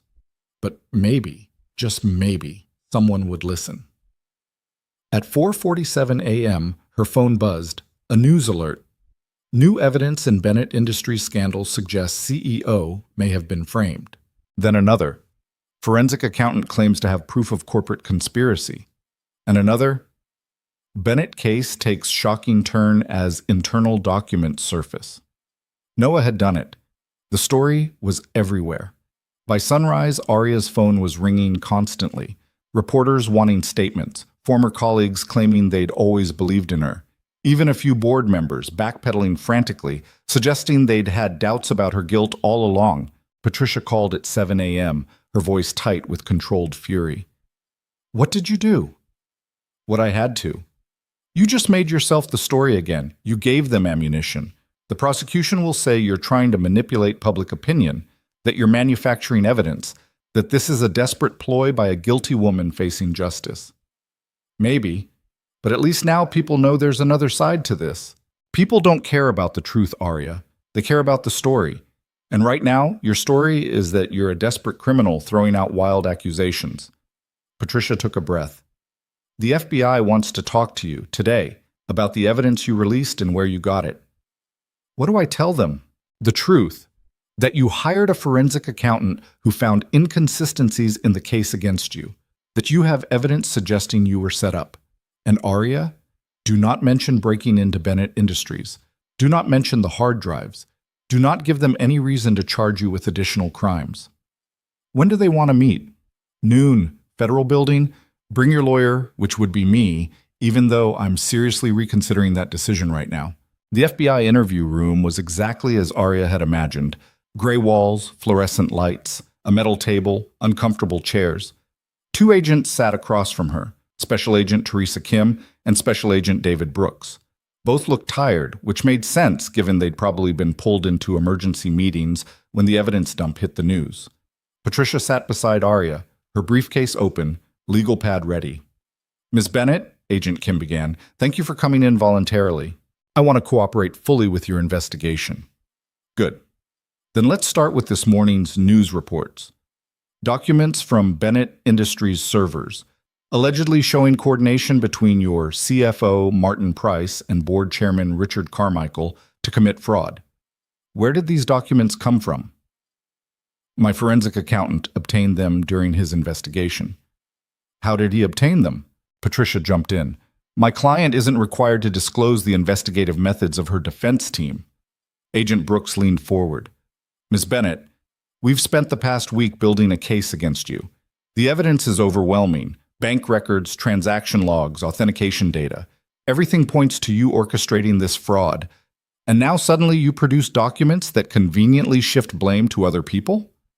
The documents aren't convenient, they're true. Then explain how your forensic accountant got access to secured corporate servers that require multiple levels of authentication. Agent Kim's voice was sharp. Because it looks a lot like someone illegally accessed Bennett Industries' computer systems. Arya felt the trap closing. If she admitted to the break-in, they'd charge her with additional crimes. If she lied, she'd be obstructing their investigation. Patricia spoke carefully. My client maintains her innocence regarding the fraud charges. The evidence her investigator uncovered supports that claim. How that evidence was obtained is a separate question. It's not separate, Agent Brooks said. If the evidence was obtained illegally, it's inadmissible. And if your client participated in obtaining it, she's committed additional federal crimes. I didn't steal anything that wasn't already stolen from me, Arya said quietly. Martin Price and Richard Carmichael took my company, my reputation, and my future. All I did was try to find the proof of what they did. That's not how the law works. Then maybe the law is broken. The interview went on for 3 more hours. The agents pressed for details, for names, for specifics Arya couldn't give without incriminating herself further. Patricia blocked most of their questions, but the damage was done. The FBI knew she'd been involved in obtaining the evidence, even if they couldn't prove it yet. When they finally left the federal building, Patricia turned to her with an expression Arya couldn't quite read. "They're going to charge you with computer fraud and wire fraud in addition to the embezzlement. You know that, right?" "I know." "Was it worth it?" Arya thought about the headlines that morning. The sudden shift in public perception, the cracks appearing in Richard's perfect setup. "Ask me again after we see how this plays out." The call came at 6 a.m. the next morning, while Arya was staring at her third cup of coffee and wondering if she'd ever sleep normally again. Noah's voice was rough, like he'd been shouting or hadn't used it in hours. "Turn on Channel 7, right now." She fumbled for the remote. The morning news was already running a banner headline. Bennett Industries CFO Martin Price refuses to comment on allegations. The screen showed Martin walking into the Bennett Industries building, surrounded by reporters shouting questions. He looked haggard, his usual composure cracked around the edges. Someone thrust a microphone in his face. "Mr. Price, did you conspire with Richard Carmichael to frame Arya Bennett?" No comment. "Are the documents released yesterday authentic?" No comment. "Did you authorize Phoenix Asset Management to access Bennett Industries' financial systems?" Martin stopped walking. For just a second, something flickered across his face. Fear, maybe, or calculation. Then it was gone. "I have nothing to say at this time. Bennett Industries will be releasing a statement later today." He pushed through the crowd and disappeared into the building. The anchor came back on screen. Martin Price's silence comes as federal investigators confirm they are now looking into possible coordination between Bennett Industries executives and the alleged fraud scheme. Sources say the FBI has requested additional documentation from the company regarding vendor contracts and authorization protocols. Arya muted the television. "They're running scared." "Scared people make mistakes," Noah said. "We need to be ready to capitalize when they do." "Where are you right now?" "Patricia's apartment in Lincoln Park." "Stay there. Don't go anywhere alone. If Martin and Richard are feeling cornered, they might try something desperate." He paused. "I'm going to keep digging into their financial connections. There's got to be money flowing somewhere we haven't looked yet." "Noah, the FBI knows we broke into Bennett Industries. They're going to come after us." "Let them. We're not the ones who stole $400 million. His voice softened. "Arya, I know this is terrifying, but we're winning. Slowly, but we're winning. Don't lose your nerve now." After he hung up, Arya sat in the quiet apartment and tried to believe him. The public narrative was shifting. She could feel it in the tone of the news coverage, in the questions reporters were asking, in the way people online were starting to debate her guilt instead of assuming it. But winning in the court of public opinion didn't mean winning in an actual court. Patricia emerged from her bedroom, already dressed in a suit despite the early hour. "I have a meeting with the prosecutors this morning. They want to discuss a plea deal." "I'm not pleading guilty to something I didn't do." "I know, but I need to hear what they're offering so we understand what we're up against." She poured herself coffee. "The evidence you released yesterday has them rattled. The Phoenix Asset Management contract is damaging to their narrative, but they're not going to drop the charges just because there's an alternative theory." "So what happens now?" "Now we build our defense. We find expert witnesses who can testify about the security vulnerabilities in your company's systems. We challenge the authenticity of every document they claim has your authorization. We create reasonable doubt." Patricia sat down across from her. "But Arya, I need you to be honest with me about something. How much of Noah Hayes' investigation involved illegal activity?" "I don't know all the details of what he did." "That's not an answer. It's the only answer I have. Noah found evidence that I'm innocent. How he found it is between him and his conscience." Patricia's expression hardened. "If he testifies at your trial, the prosecution will shred his credibility. They'll paint him as a rogue investigator who fabricated evidence to help his client.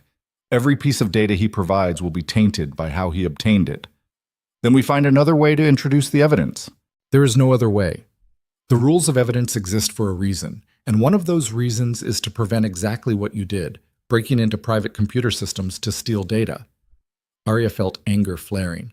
"They stole my entire life. Forgive me if I'm not concerned about the technicalities of how I got it back." "The technicalities are what will keep you out of prison or put you in it for even longer." Patricia stood up. "I'll be back this afternoon. While I'm gone, I need you to think very carefully about what you want your defense strategy to be. Because right now, I don't know how to defend someone who keeps committing new crimes while I'm trying to prove she didn't commit the old ones. She left. Arya sat alone in the apartment, feeling the walls close in again.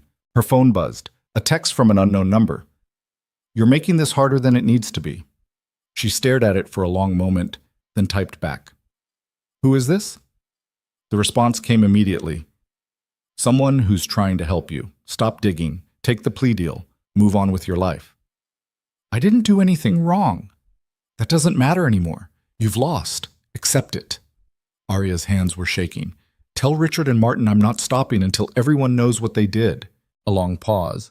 Then, "You have a choice. Walk away now, or we make this much worse. You think the fraud charges are bad? Wait until we're done." She took a screenshot and forwarded it to Noah, then blocked the number. He called within minutes. "That's a direct threat. You need to tell the FBI." "And tell them what?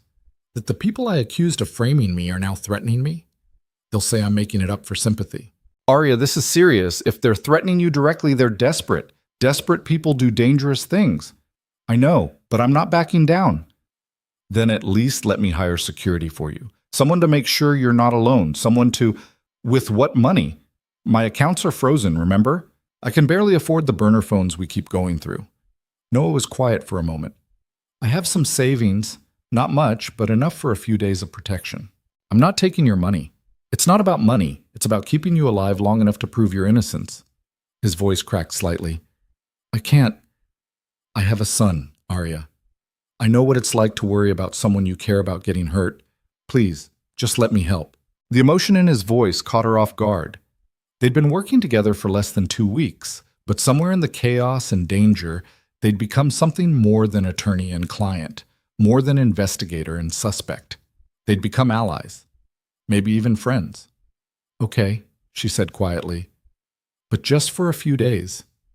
Until this calms down." "It's not going to calm down. It's going to get worse before it gets better." He was right.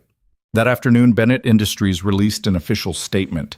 It was read by the company's general counsel on the steps of the corporate headquarters, surrounded by cameras and microphones. "Bennett Industries has been made aware of certain allegations regarding our CFO, Martin Price, and board chairman Richard Carmichael.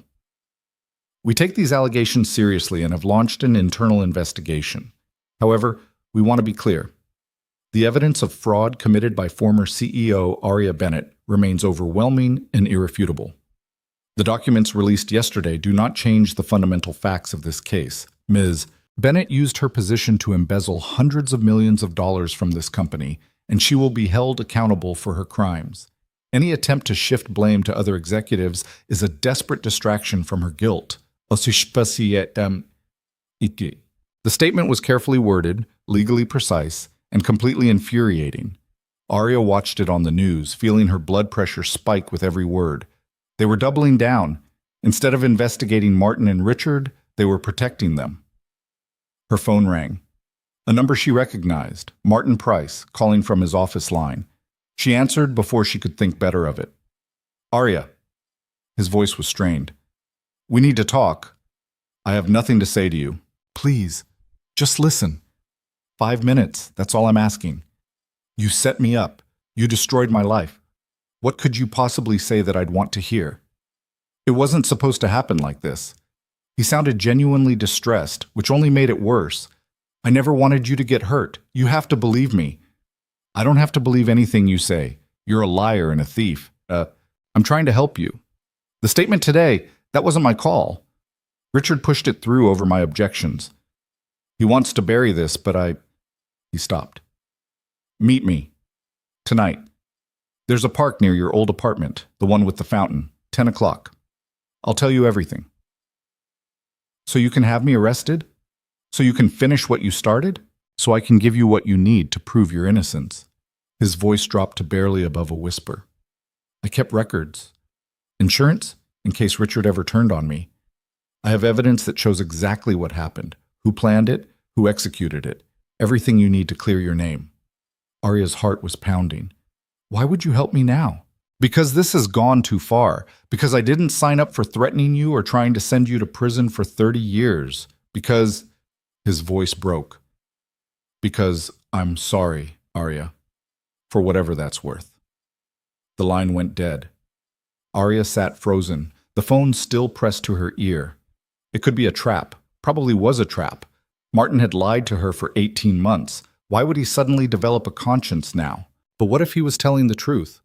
What if he really did have evidence that could end this? She called Noah. Don't even think about it, he said immediately when she told him about Martin's call. It's obviously a setup. What if it's not? Then he can give you the evidence through official channels, through lawyers, through the FBI. He doesn't need to meet you in a dark park at night unless he's planning something, or unless he's afraid of being seen with me.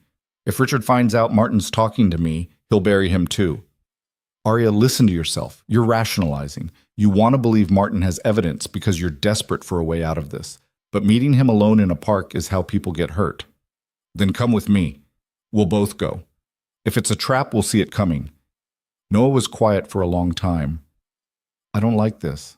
I know, but we're running out of options. Patricia says our defense is weak. The FBI thinks I'm guilty. We need something that changes the game completely. If Martin really does have records, documentation that proves the conspiracy, then he should go to the authorities. He won't. He's in too deep. But if he'll give the evidence to me, we can use it. Or he'll kill you and make it look like you tried to run. The bluntness of it stopped her cold. She hadn't let herself think about it in those terms. About actual physical danger, about violence, about the possibility that this could end with more than just prison time. I have to try, she said finally. I've spent 2 weeks running and hiding and defending myself. Maybe it's time to go on offense. This is a terrible idea. Probably, but I'm doing it anyway. You coming or not? Noah sighed. Yeah, I'm coming, but we do this smart. We get there early, scope out the location, have an exit strategy, and if anything feels wrong, we run. No heroics, no confrontations. Agreed? Agreed. They met at 9 p.m., 2 blocks from the park. Noah had brought a backpack with supplies, flashlights, a first aid kit, a digital recorder, and something wrapped in cloth that Arya suspected was a weapon. Please tell me that's not a gun, she said. It's pepper spray. I have a 5-year-old son, remember? I'm not comfortable with firearms. He saw her expression. What? You'd prefer I brought nothing? I'd prefer this whole situation was different. They walked to the park separately, approaching from different directions. The playground was empty at this hour, the swings moving slightly in the wind. The fountain Martin had mentioned was in the center, water still running despite the cooling weather. Noah positioned himself behind a cluster of trees about 30 yards away, close enough to intervene if needed, but far enough to stay hidden. Arya stood by the fountain, checking her watch every 30 seconds. At 10:03, Martin appeared. He looked worse than he had on the news that morning, disheveled, unshaven, his clothes rumpled like he'd been wearing them for days. He approached slowly, hands visible, clearly trying not to spook her. You came, he said. You said you had evidence. I do. He pulled a flash drive from his pocket. Everything's on here, emails between Richard and me, financial transfers showing how he funded the shell companies, documentation of how we accessed your credentials and set up the fraud trail, all of it. Arya stared at the small device. It looked so ordinary, so insignificant. Why now? Why give this to me after everything you've done? Because Richard's planning to kill you. Martin said it flatly, without emotion. The threats you've been getting, the pressure to take a plea deal, it's all leading somewhere. He has people watching you, tracking your movements. Once you're arrested and in custody, he's going to arrange an accident. Make it look like suicide. Guilty CEO can't handle the shame, takes her own life before trial. Arya felt ice water run through her veins. You're lying. I wish I was, but Richard doesn't leave loose ends, and you're the biggest loose end he's ever had. Martin held out the flash drive. This is my way out. I give you the evidence, you take down Richard, and maybe the prosecutors go easier on me for cooperating. You want immunity. I want to not spend the rest of my life in prison. If that means throwing Richard under the bus, fine. He was going to do the same to me eventually. Martin's hand was shaking slightly. Take it, Arya. Please. Before he realizes I'm here. She reached for the flash drive. Their fingers were inches apart when she heard the footsteps. 3 men emerged from the darkness, moving fast. Not running, but walking with purpose. One of them was speaking into a phone. "It's a setup," Noah's voice came from the trees. "Run!" But Martin was faster than she expected. He grabbed her wrist, pulled her close, his other hand going to his jacket pocket. "I'm sorry," he whispered. "I really am." Then he shoved her away, hard. She stumbled backwards, fell, hit the ground next to the fountain. The flash drive went flying, landing somewhere in the grass. The men were on Martin in seconds. She heard shouting, a struggle, and then Martin's voice loud and clear. "She attacked me. I was trying to reason with her, and she attacked me." Arya scrambled to her feet, looked for the flash drive in the darkness, but the men were between her and where it had landed. One of them was already filming with his phone. "Get it all," the man said. "Make sure you get her face." This was the real trap. Not violence, but theater. They were going to claim she'd assaulted Martin, that she'd tried to intimidate a witness, that she'd violated the terms of her release. More charges, more evidence of guilt, more nails in her coffin. Noah appeared from the trees, grabbed her arm. "We have to go, now!" They ran. Behind them, she heard Martin shouting, the men pursuing. They cut through the playground, jumped a low fence, and sprinted down an alley between apartment buildings. "Where's your car?" Noah gasped. "2 blocks east." They ran harder. Behind them, footsteps and voices getting closer. Noah pulled something from his pocket, not pepper spray, but a handful of ball bearings. He threw them behind them without looking back. Someone cursed. There was a crash. The footsteps fell back. They reached Arya's car and threw themselves inside. She started the engine with shaking hands, pulled out without checking for traffic, drove 3 blocks before she trusted herself to speak. "The flash drive. We left it." "It was fake," Noah said, breathing hard. "Had to be. Martin was stalling, keeping you in place until those guys could get footage of the meeting. They're going to edit it to make it look like you assaulted him." "How do you know the flash drive was fake?" "Because Martin Price doesn't have a conscience, and he doesn't feel guilty. Everything he said was scripted to keep you there long enough to spring the trap." Noah looked back through the rear window. "No one's following. I think we lost them." Arya's hands were trembling on the steering wheel. "He said Richard was planning to kill me. He said that to scare you, to make you desperate enough to trust him." Noah's voice was grim. "But Arya, even if it was a lie to manipulate you, that doesn't mean the underlying threat isn't real. Richard's committed hundreds of millions in fraud. He's destroyed your reputation and stolen your company. If he thinks you're getting close to exposing him, what's one more crime?" She drove aimlessly for 20 minutes, making random turns, doubling back, making sure they weren't being followed. Finally, she pulled into a 24-hour diner parking lot and killed the engine. "We can't keep doing this," she said quietly. "Running, hiding, looking over our shoulders. This has to end." "It will end, when we have enough evidence to bury Richard Carmichael so deep he never sees daylight again. And how do we get that evidence? We can't break into Bennett Industries again. We can't trust anyone inside the company. Martin just proved we can't trust anyone from my old life." She pressed her palms against her eyes. "Noah, we're losing. We keep taking risks and getting nothing back except more danger." "That's not true. We have the Phoenix Asset Management contract. We have the IP address data. We have Martin's emails with Richard. It's not enough yet, but it's something. Something that the FBI won't touch because of how we got it. Something that won't hold up in court because it's tainted." She lowered her hands. "Patricia was right. I made this worse by releasing that evidence. All I did was make myself look more guilty and give the prosecutors more ammunition." Noah reached over and took her hand. It was the first time he'd touched her beyond accidental brushes and urgent grabs while running. His palm was warm, calloused, steady. "Listen to me. You are not guilty. You didn't steal that money. You didn't betray your company. And you're not going to prison for crimes you didn't commit." His voice was fierce, certain. "We're going to prove your innocence. I don't know how yet, but we will. Because giving up is not an option." "Why do you care so much?" The question came out before she could stop it. "You have a son, a life. You could walk away from this anytime. Why are you still here?" Noah was quiet for a long moment. "You remember I told you I know what it's like when everyone thinks the worst of you?" "Yeah. My ex-wife accused me of being an unfit father during our custody battle. She had lawyers, money, witnesses who said I was neglectful, that I put Jake in danger, that I cared more about my work than my kid." His jaw tightened. "None of it was true. But it didn't matter. The judge looked at me. a single dad who worked long hours and didn't have a perfect track record, and decided Jake was better off with his mother. I'm sorry. I fought it. Hired investigators, gathered evidence, proved that everything she said was fabricated or exaggerated. It took 2 years and almost bankrupted me, but I won custody back. He looked at her directly. So I know what it's like to be innocent and have everyone believe you're guilty, and I know what it takes to prove the truth when the system's already decided against you. That's why I'm here, because nobody should have to fight that battle alone. Arya felt tears threatening. She blinked them back. Thank you. Don't thank me yet. We still have to actually win this thing. Her phone buzzed, a text from Patricia. Where are you? The prosecutors just issued a warrant for your arrest. You need to turn yourself in immediately. Arya showed Noah the message. How fast can they move on a warrant? Depends on the charge.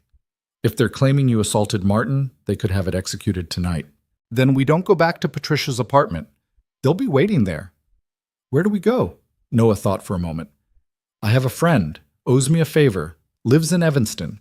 We can crash there tonight, figure out our next move in the morning. Noah, if you're caught harboring a fugitive, I'm already in this up to my neck. Breaking into Bennett Industries, helping you evade surveillance, withholding evidence from the FBI. If we go down together. They drove north, leaving the city lights behind. Noah's friend turned out to be a woman named Sarah, a former colleague from his forensic accounting days. She answered the door at midnight, took one look at their faces, and let them in without questions. Guest rooms upstairs, second door on the left, she said. There's a bathroom attached. I don't want to know what you're running from, and I don't want to know how long you're staying. You're gone by morning, understood? Understood, Noah said. Thank you. Don't thank me. Just don't get me arrested. Upstairs, Arya collapsed on the guest bed, fully clothed. Every muscle ached from running, from tension, from 2 weeks of sustained crisis. She should shower, should eat, should call Patricia back. Instead, she just lay there, staring at the ceiling. A knock on the door. Noah, holding 2 bottles of water and looking as exhausted as she felt. Thought you might be thirsty. Thanks. She sat up, took one of the bottles. You should get some sleep. Should, yeah. He sat down on the edge of the bed, not quite close enough to touch, but near enough that she could feel his presence. Arya, about tonight. I'm sorry I let you walk into that trap. I should have seen it coming. We both should have. Martin played us. He's going to use that footage. Tomorrow, maybe the next day, it'll be all over the news. Former CEO attacks witness, threatens executives, whatever story they want to spin. I know. So we need to get ahead of it. Tell our version first. Explain that Martin lured you there with false promises, that it was a setup designed to make you look violent and unstable. Who's going to believe us?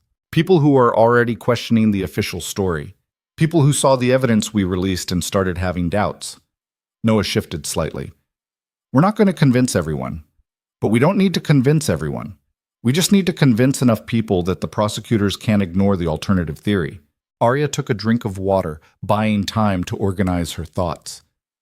Noah, what if we're wrong? What if there's no way to prove this? What if Richard and Martin are just too good at covering their tracks? Then we make them panic, force them into a mistake. He met her eyes. The meeting tonight was supposed to discredit you, but it also proved something important. They're worried. If they weren't, they wouldn't have gone to the trouble of staging that confrontation. They're scared we're getting close. Close to what, though? We still don't have the smoking gun. Not yet. But we know more than we did a week ago. We know Martin has Thursday appointments he won't explain. We know Richard has connections to Phoenix Asset Management. We know money was laundered through shell companies and reinvested in Bennett Industries. Noah leaned forward. There's a pattern here. We just need one more piece to see the whole picture. And if we don't find it before I'm arrested, then I keep looking while you're in custody. Patricia fights the charges. We work every angle we have. They're going to deny bail. After tonight, after I allegedly attacked Martin, they'll say I'm dangerous. Maybe. But Arya, you can't give up, not when we're this close.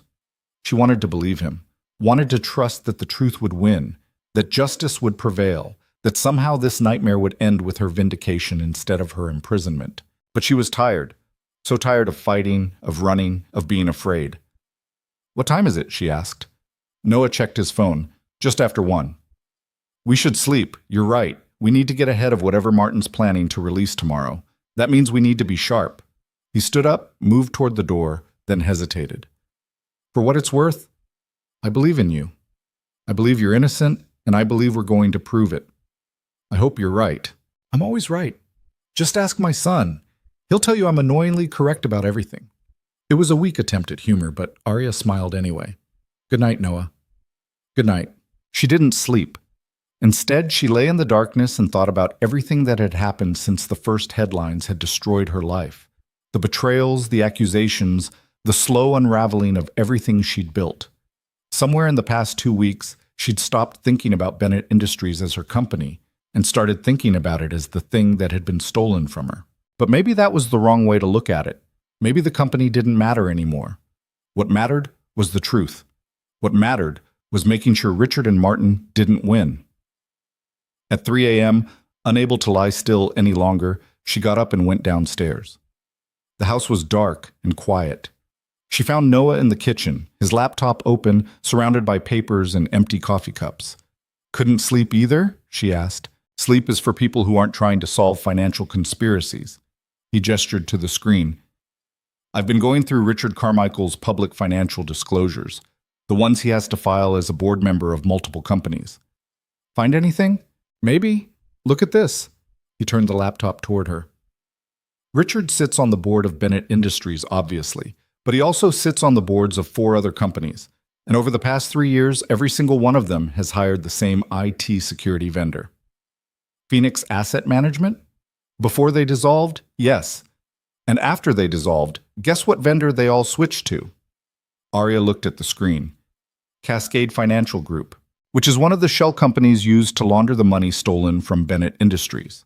Richard's been running the same scam on multiple companies. Bennett Industries was just the biggest score. The pieces clicked into place. That's why he needed to destroy me. If I'd stayed CEO, I might have eventually noticed the pattern. Might have talked to other executives, compared notes, realized that we'd all been hit by the same fraud scheme. Exactly. You weren't just a victim. You were a threat. The one person with enough visibility and credibility to connect the dots across multiple companies. Noah pulled up another document. I'm betting if we dig into the financials of these other companies, we'll find similar patterns.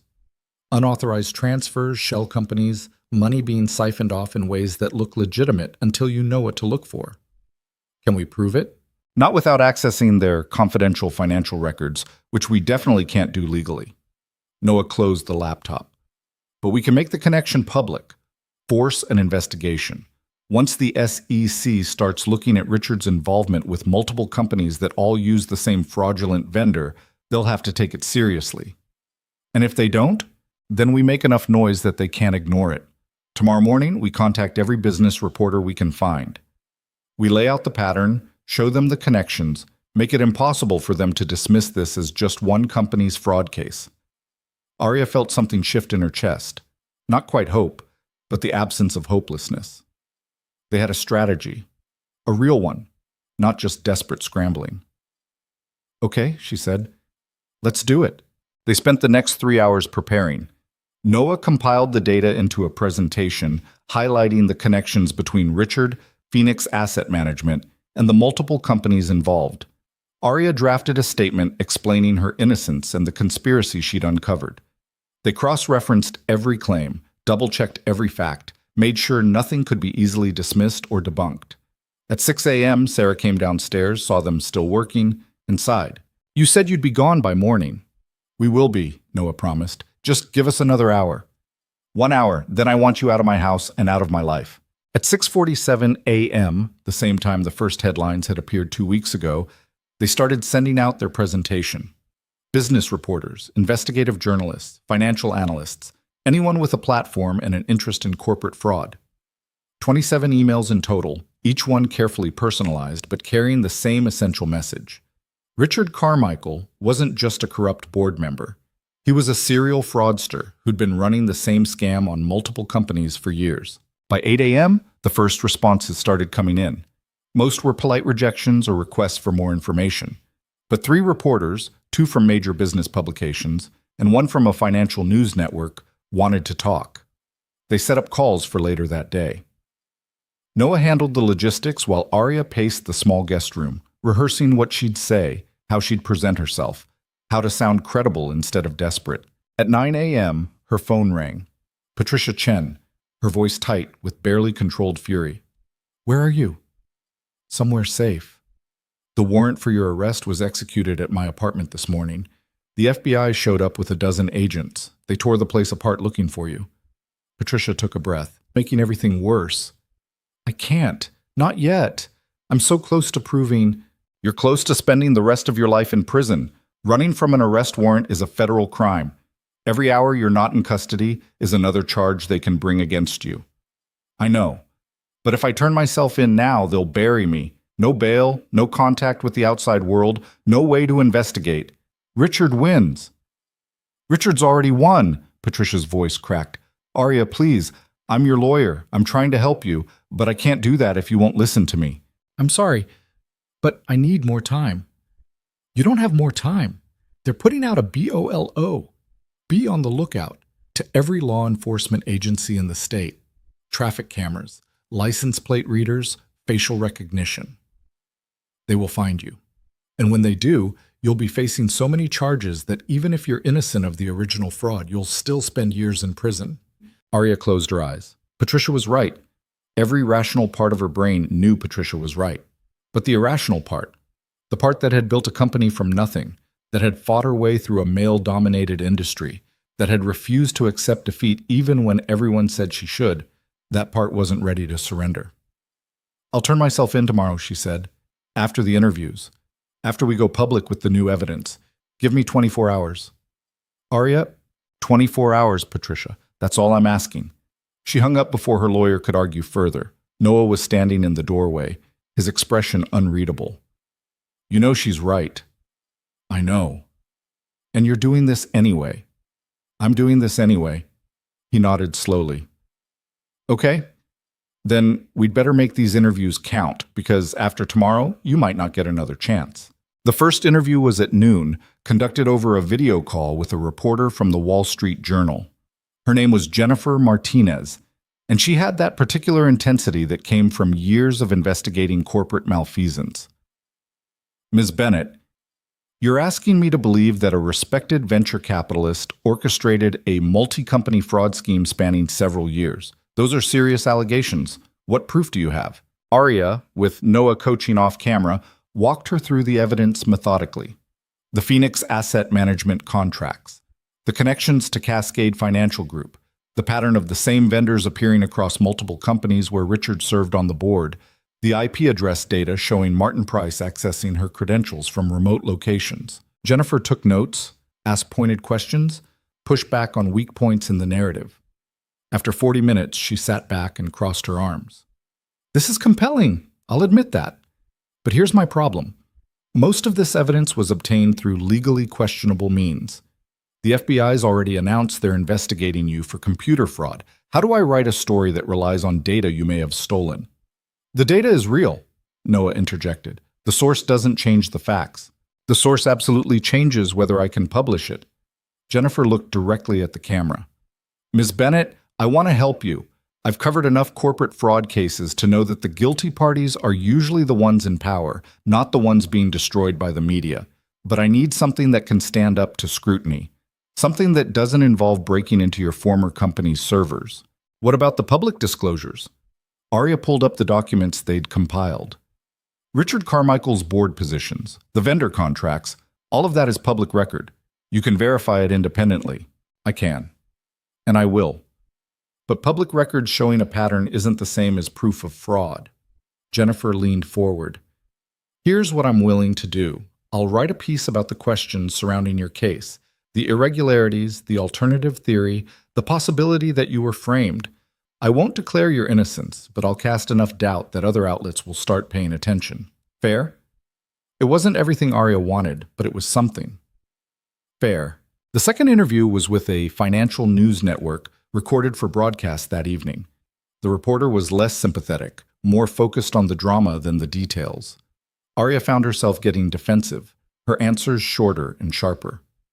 "Why should anyone believe you when all the evidence points to your guilt?" Because the evidence was manufactured by people with the means and motive to destroy me. That's convenient. It's the truth. The interview ended badly, with the reporter barely concealing his skepticism. Noah, watching from the side, shook his head. That one's not going to help us. I know, I shouldn't have gotten angry. You're human. You're allowed to be angry. He checked his watch. One more interview, then we need to move. Sarah's been calling. Says there are cars circling the neighborhood, people she doesn't recognize. The third interview was scheduled for 4 p.m., but at 3:47 Aria's phone rang with a number she didn't recognize. She answered cautiously. Hello? Ms. Bennett, my name is Elena Vasquez. I'm a forensic financial analyst with the SEC. I've been reviewing the information you released about Richard Carmichael and the alleged fraud at Bennett Industries. Aria's heart jumped. You work for the SEC? I do. And I'd like to meet with you. Today, if possible. We have some questions about your allegations. I'm wanted by the FBI. If I meet with you, I'm aware of your legal situation. But what you've uncovered, if it's accurate, suggests a much larger fraud than just one company. The SEC has jurisdiction over securities fraud across multiple corporations. We'd like to investigate, but we need your cooperation. Noah was frantically writing on a notepad. Don't agree to anything without Patricia. I need to consult with my attorney, Aria said carefully. Of course, but Ms. Bennett, time is a factor here. If Richard Carmichael suspects we're investigating, he'll start destroying evidence. We need to move quickly. How did you get my number? You've been emailing reporters all morning. One of them passed your contact information along to us. Elena's voice softened slightly. I know you have no reason to trust anyone right now, but I'm offering you a chance to tell your story to people who can actually do something about it. The FBI is focused on prosecuting you. The SEC is focused on finding the truth. Aria looked at Noah. He shook his head firmly, still writing. It could be a trap, but it could also be real. It could be the break they needed. I'll meet with you, Aria said, but my attorney has to be present, and we meet in a public place. Agreed. There's a coffee shop in the Loop, corner of State and Madison. Can you be there in 2 hours? I'll be there. After she hung up, Noah exploded. Are you insane? This is exactly how they'll catch you. They dangle hope. You show up, and suddenly you're in federal custody. Or it's exactly what it sounds like, an SEC analyst who wants to investigate Richard. We don't know that. We don't know anything for certain anymore. Aria stood up, started pacing. Noah, I'm running out of options. I'm running out of time. If there's even a chance that the SEC will take this seriously, I have to take it. Then let me go instead. I'll meet with her, verify her credentials, make sure it's legitimate before you put yourself at risk. She asked for me specifically. If I don't show up, she'll think I'm not serious. They argued for another 20 minutes before Noah finally gave in. Fine, but we're doing this smart. I'm going to be in that coffee shop before you arrive. I'm going to watch every person who comes and goes. And if anything feels wrong, we abort. Deal? Deal. Patricia was less agreeable when Aria called to tell her about the meeting. This is the worst idea you've had in a series of spectacularly bad ideas. The SEC doesn't make informal coffee shop meetings with fugitives. They issue subpoenas and conduct official interviews with lawyers present. My lawyer will be present. You. I can't be in 2 places at once, and I'm currently dealing with the FBI agents who want to know where you are. Patricia sounded exhausted.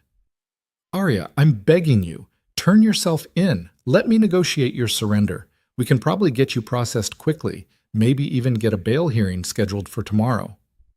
After I meet with the SEC. There is no SEC meeting. This is a trap designed to catch you. Maybe, but I have to find out. She hung up for the second time that day on her lawyer, feeling like she was burning every bridge she had left. At 5:47 p.m., she walked into the coffee shop on State and Madison. Noah was already there, sitting in a corner with a newspaper and a clear view of the entire space. He caught her eye briefly, gave a subtle shake of his head. No sign of trouble yet. Elena Vasquez was easy to spot. Professional attire, a briefcase, the kind of presence that marked her as someone with authority. She was sitting at a table near the window, watching the door. Their eyes met. Elena raised a hand slightly, a gesture of acknowledgement. Aria walked over, every nerve on high alert. Ms. Vasquez? Ms. Bennett, thank you for coming. Elena gestured to the empty chair across from her. Please, sit down. Can I get you anything? Coffee? Tea? I'm fine. Arya sat, positioning herself so she could see both the door and Noah's location. You said you wanted to discuss my allegations about Richard Carmichael. I do. But first, I need you to understand something. Elena opened her briefcase and pulled out an ID badge. Securities and Exchange Commission, Division of Enforcement. The photo matched, the credentials looked real. I'm not here to arrest you. I'm not working with the FBI on your fraud case. I'm investigating a separate matter that your allegations may intersect with. What matter? 3 months ago, we opened an investigation into suspicious trading patterns across several mid-cap companies. Unusual stock movements, unexplained volatility, patterns that suggested insider trading or market manipulation. Your name came up because Bennett Industries was one of the companies flagged. Arya felt her breath catch. You're already investigating this? We're investigating something. We didn't know it was connected to Richard Carmichael until you released those documents yesterday. Elena pulled out a tablet, showed Arya a chart of stock movements. Look at this. Every company where Richard serves on the board has experienced similar patterns. Stock price drops following negative news, then strategic buybacks at reduced prices, then eventual recovery. Someone's been manipulating these companies' stock values to buy shares cheap and sell them high. That's securities fraud.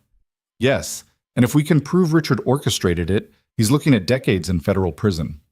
Elena met Arya's eyes directly. But I can't prove it without your help. I need the evidence you've gathered. The Phoenix asset management contracts, the shell company financial records, the documentation of how your credentials were compromised. All of it. Most of that evidence was obtained illegally. I know. Which is why I can't use it directly in an SEC prosecution. But I can use it as a roadmap. You show me where to look and I'll get the same evidence through legal means. Subpoenas, court orders, official requests, everything by the book. It made sense. Too much sense. Arya wanted desperately to believe this was real, that someone in a position of authority was finally listening. How do I know you're not just trying to get me to incriminate myself? Elena smiled slightly. You don't. You have to make a choice. Trust that I'm telling the truth, or walk away and hope your next option is better. She closed her tablet. Ms. Bennett, I've been doing this job for 12 years. I've seen every kind of financial fraud you can imagine. And I've learned to recognize the difference between criminals trying to cover their tracks and innocent people fighting for their lives. You're the latter. That's not evidence. No, it's not. But it's enough for me to take your allegations seriously, which is more than the FBI's done from what I hear. Elena leaned forward. Here's what I'm offering. You give me everything you have. I'll launch a full SEC investigation into Richard Carmichael and his activities across all the companies where he has board positions. If your allegations are true, if the evidence holds up, we'll prosecute him. And when we do, the FBI's case against you falls apart, because you can't be guilty of embezzling money that was actually stolen by someone else. And if the evidence doesn't hold up, then you're in the same position you're in now, facing federal charges with no good defense. Elena's expression softened. I know it's not a perfect solution, but it's the best offer you're going to get. Arya looked across the coffee shop to where Noah sat. He was watching carefully, his body tense, ready to intervene if needed. She thought about everything they'd been through in the past 2 weeks. The break-in, the chase, the constant fear, the slow gathering of evidence that might not be enough to save her. This was a risk, maybe the biggest one yet. But at this point, what did she have to lose? Okay, she said, I'll give you what I have, but I want something in return. What? Protection. Not witness protection, but actual security. Someone's been threatening me, following me. If I'm going to help you bring down Richard Carmichael, I need to know I'm not going to end up dead before we get to trial. Elena considered it. I can arrange protective surveillance, not 24/7, but regular check-ins and monitoring. Would that work? It'll have to. They spent the next 90 minutes going through everything. Arya shared the files Noah had downloaded from Bennett Industries servers, the Phoenix asset management contracts, the email exchanges between Martin and Richard. She explained the pattern of vendor relationships across multiple companies, the shell company money trails, The systematic fraud that had been disguised as legitimate business. Elena took notes, asked detailed questions, and cross-referenced everything against her own investigation's findings. By the time they finished, the coffee shop was preparing to close. "This is good work," Elena said, packing up her materials. "Really good. We'll start issuing subpoenas tomorrow morning. Richard won't know what hit him." "What about the FBI warrant for my arrest?" "That's outside my jurisdiction. You'll still need to turn yourself in eventually, but if you can hold out for a few more days, until we have preliminary findings from our investigation, it might help your case." "A few more days of being a fugitive. I know it's not ideal. But Ms. Bennett, you've gotten this far. Don't give up now." After Elena left, Noah came over to the table. "So? Legitimate or trap?" "I think it was legitimate. She knew things about the stock manipulation that we hadn't uncovered yet. Details that only someone actually investigating this would know."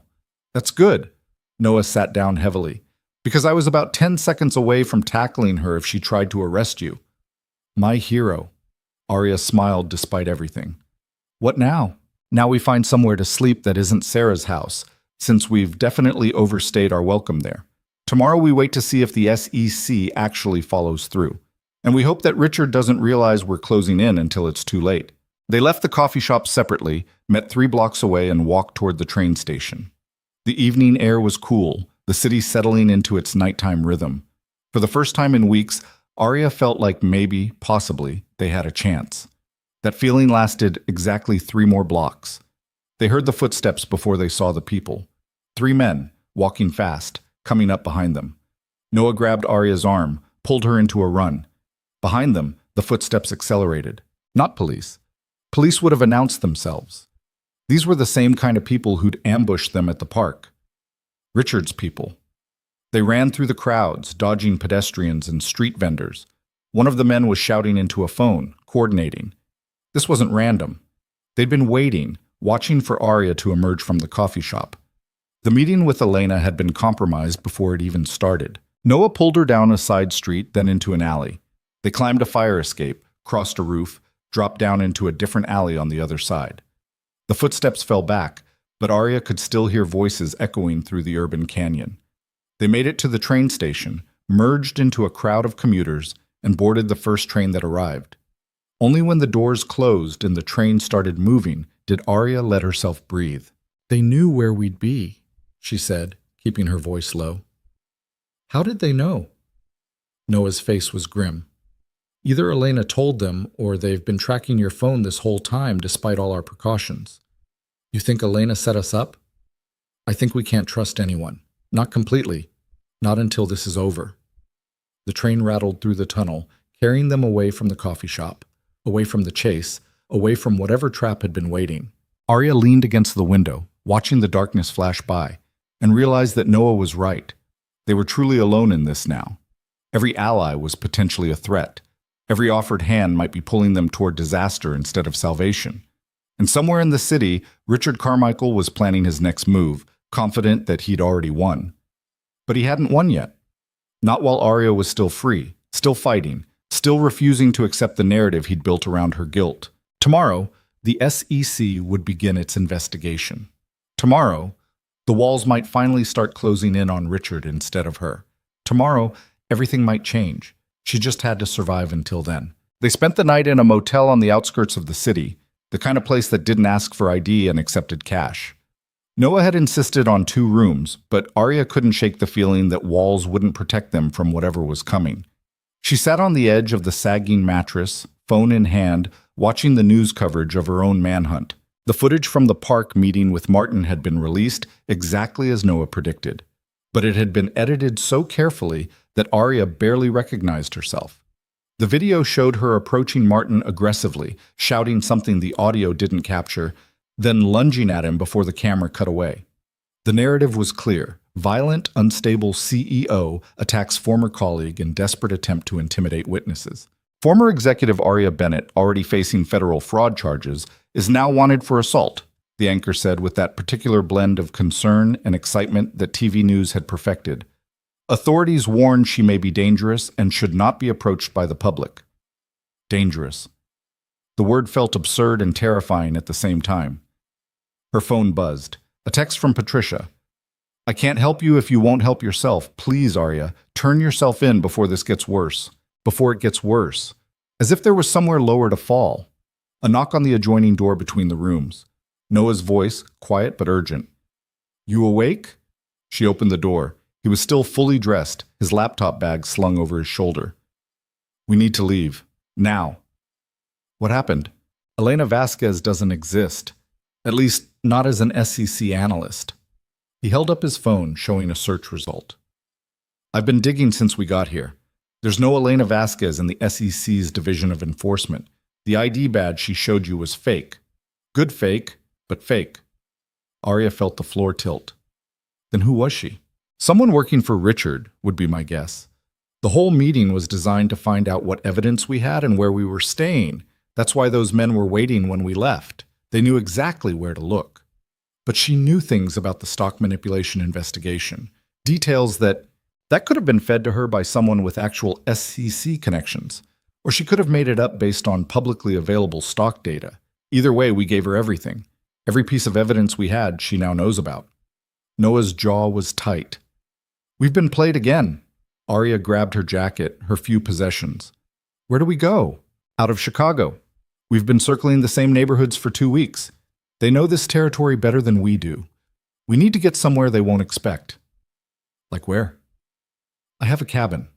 Upstate Wisconsin, about 4 hours from here. My uncle left it to me when he died. It's remote, no internet, barely any cell service. If we can get there without being followed, we can regroup, figure out our next move. They left through the motel's rear exit, abandoning Noah's car, too easy to track, and walking 6 blocks to a 24-hour rental place. Noah used cash and a fake name, something he'd done before based on how smoothly he handled it. Arya didn't ask questions. The drive north was silent for the first hour, both of them watching for headlights that followed too long, cars that took the same exits. By the time they crossed into Wisconsin, some of the tension had eased.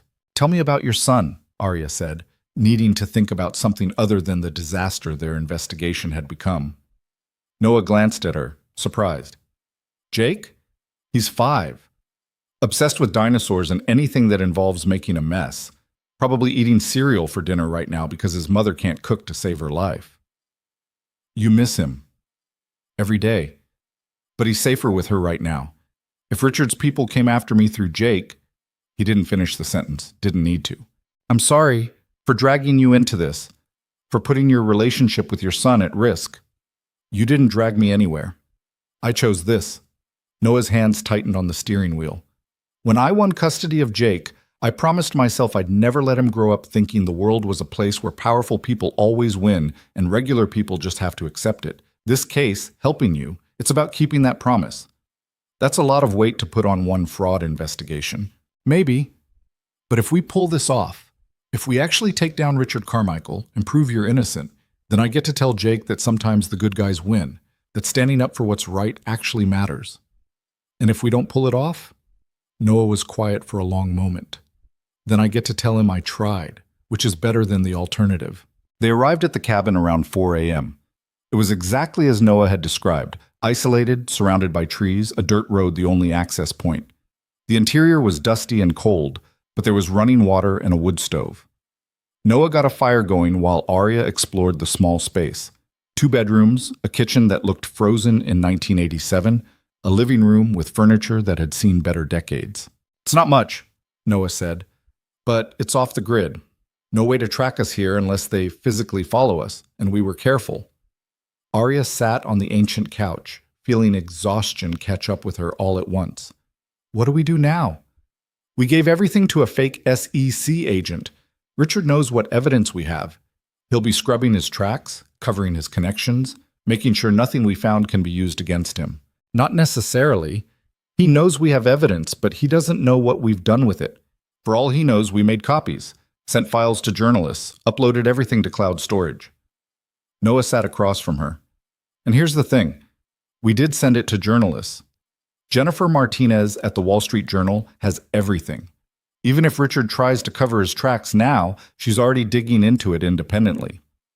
She said she couldn't publish without better sourcing. She said that yesterday. A lot can change in a day. Noah pulled out his laptop. I've been monitoring the news feeds. The Journal published a story 2 hours ago. Questions surround Bennett Industries' fraud case. It's not a full expose, but it lays out the alternative theory, mentions the Phoenix asset management connections, the pattern across multiple companies. It's getting traction. Arya read the article on his screen. Jennifer had been careful, framing everything as allegations and questions rather than facts. But the implications were clear enough that anyone reading it would have doubts about the official narrative. "This helps," Arya said, "but it's not enough. We need something definitive, something that proves Richard's involvement beyond reasonable doubt. We need Martin to talk, for real this time, not another setup." Noah closed the laptop. "He's the weak link. Richard might be willing to go down fighting, but Martin struck me as someone who'd flip if he thought it would save his own skin. How do we get to him when we're hiding in the woods, and he's protected by Richard's lawyers? We make him think he needs us more than he needs Richard." Noah leaned forward. "Martin's Thursday appointments, the ones Rebecca mentioned. What if those aren't business meetings? What if there's something personal, something vulnerable? A therapist, a doctor, a support group. So we find out where he goes and leverage it against him. We find out where he goes and offer him a deal. Protection from Richard in exchange for testimony against him." Noah's expression was grim. "I know it's ugly. I know it makes us not much better than them. But Arya, we're running out of options and we're running out of time." She thought about it. About Martin's betrayal. About the fake evidence and the edited videos and the systematic destruction of her life. About 18 months of lies and the smug confidence he'd had when setting his trap in the park. "How do we find out where he goes on Thursdays?" Noah smiled, but it didn't reach his eyes. "Same way we found everything else. We follow him." They spent the next day planning. Noah had contacts in Chicago, people he'd worked with during his forensic accounting cases, investigators and researchers who owed him favors. He made calls from a disposable phone, speaking in careful code, never mentioning names directly. By evening, they had a plan. One of Noah's contacts would tail Martin this Thursday, document where he went, who he met with. Once they knew what leverage they had, they'd approach him with an offer he couldn't refuse. "This is assuming he doesn't just call the police the second we make contact," Arya said. "He won't, because we'll make it clear that if he does, we release everything we have to every journalist we can find. He might survive Richard's wrath, but he won't survive public exposure as the architect of a multi-million-dollar fraud scheme." Noah checked his watch. "Thursday is 3 days away. We stay here, keep our heads down, and wait." 3 days felt like 3 years. Arya paced the small cabin, unable to sit still, unable to turn off the constant churning of her thoughts. At night, she barely slept. During the day, she watched the news coverage of the manhunt for her, the expanding speculation about Richard Carmichael's involvement, the slowly shifting narrative. Patricia called repeatedly. Arya didn't answer. She didn't know what to say to her lawyer anymore. Every conversation ended the same way. Turn yourself in, stop running, let the system work. But the system had already failed her. The system had convicted her before she'd ever had a chance to defend herself. On Wednesday evening, Noah got the call he'd been waiting for. His contact had been watching Martin for 2 days, learning his patterns, identifying vulnerabilities. "He goes to a clinic on the north side," Noah said, hanging up. "Addiction counseling. He's been attending sessions every Thursday for 7 months. Arya felt something complicated twist in her chest. Martin Price, the composed CFO who'd betrayed her so thoroughly, was fighting demons of his own. It didn't excuse what he'd done, but it humanized him in a way that made what they were about to do feel even more ruthless. "What kind of addiction?" My contact didn't get details. Could be alcohol, pills, gambling, doesn't matter. What matters is it's something he's kept hidden from Richard and the board, something he wouldn't want exposed. So we blackmail him. We offer him a choice. Help us, or we make his struggles public. Noah met her eyes. "I know how this sounds. I know what it makes us. But Arya, we're trying to stop someone who's committed hundreds of millions in fraud, destroyed your life, and threatened to kill you. We don't have the luxury of playing fair anymore." She knew he was right, hated that he was right. "When do we approach him?" "Tomorrow, after his session. He'll be vulnerable, emotional, less likely to call for help immediately. We get him alone, make our pitch, and pray he sees reason." That night, Arya stood outside the cabin and looked up at the stars. They were brighter here than in the city, unclouded by light pollution. She tried to remember the last time she'd looked at the stars and felt anything other than fear and exhaustion. Tried to remember what her life had been like before the headlines, before the betrayal, before everything fell apart. The memory felt like it belonged to someone else. Noah came out to join her, 2 mugs of instant coffee in his hands. Couldn't sleep either? Haven't really slept in weeks. She took one of the mugs. Noah, what happens if this doesn't work? If Martin refuses to talk, if Richard finds us first, if we can't prove any of this, then we've lost. And you go to prison for crimes you didn't commit, and I probably join you for all the laws we've broken trying to prove your innocence. He sipped his coffee. But we haven't lost yet, and I don't intend to start planning for defeat when we're this close. You really think we're close? I think we're closer than Richard wants us to be. Otherwise, he wouldn't be working so hard to stop us. Noah turned to look at her directly. Arya, I've worked fraud cases for 8 years. I've seen guilty people, and I've seen innocent people. And I can tell the difference. You didn't do this, which means somewhere, somehow, there's proof. We just have to find it before they find us. Thursday came too fast. They drove back to Chicago in the pre-dawn darkness, arriving in the city just as morning rush hour began. Noah's contact had provided the clinic's address and Martin's schedule, session from 3 to 4:30 p.m., then usually a walk through the nearby park before he returned to his car. They waited in that park, sitting on a bench with a clear view of the clinic's entrance. Arya wore a baseball cap and sunglasses, her hair tucked up, trying to look like just another person enjoying the autumn afternoon. Noah had a newspaper open, playing the part of someone killing time. At 4:37, Martin emerged. He looked smaller somehow, diminished in a way that had nothing to do with physical size. His shoulders were hunched, his pace slow. Whatever he'd discussed in his session, it had taken something out of him. He walked into the park, heading for a secluded path that wound through a grove of trees. Noah and Arya followed at a distance, closing the gap as Martin moved further from the street. When they were alone, deep enough into the park that no one would overhear, Noah called out, "Martin, we need to talk." Martin spun around, his face going white when he recognized them. You can't be here. If Richard finds out, Richard's not going to find out unless you tell him." Arya stepped forward, removing her sunglasses. "And you're not going to tell him, because we have something you need, and you have something we need." "I'm calling the police." Martin reached for his phone. "Go ahead," Noah said calmly. "But before you do, ask yourself what happens when we release the information that Martin Price, CFO of Bennett Industries, has been in addiction counseling for 7 months. How's the board going to react to that? How's Richard?"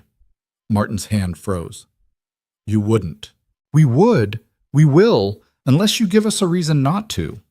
Arya kept her voice steady, fighting the revulsion she felt at weaponizing someone's struggle with addiction. "We know you're going to meetings, Martin. We know you've been fighting something for months while pretending to be the composed executive. That takes strength, but it also means you have something to lose. This is extortion. This is survival. You helped Richard frame me for fraud. You stole my company and tried to send me to prison. So yes, I'm willing to play dirty to get my life back." Arya took another step closer. "But here's the thing. We don't have to be enemies. We can help each other." "How?" Martin's voice cracked slightly. "You testify against Richard. Tell the FBI everything, how he planned the fraud, how he used Phoenix Asset Management to access my credentials, how the money was laundered and reinvested. Give them documentation, recordings, anything you have. In exchange, we don't expose your counseling, and we make sure the prosecutors know you cooperated. Maybe you get a reduced sentence. Maybe you avoid prison entirely." "Richard will kill me. Richard's going to bury you anyway," Noah said. "You think he's going to let you walk away from this? You're a loose end, Martin, the same as Arya. The only question is whether you go down with him or save yourself while you can." Martin looked between them, and Arya could see the calculation happening behind his eyes. Fear and self-preservation warring with whatever loyalty he still felt toward Richard. "I don't have proof," he said finally. "Not the kind you're thinking.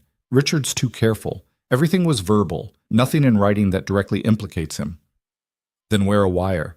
Get him talking. Make him incriminate himself." Arya felt a surge of desperate hope.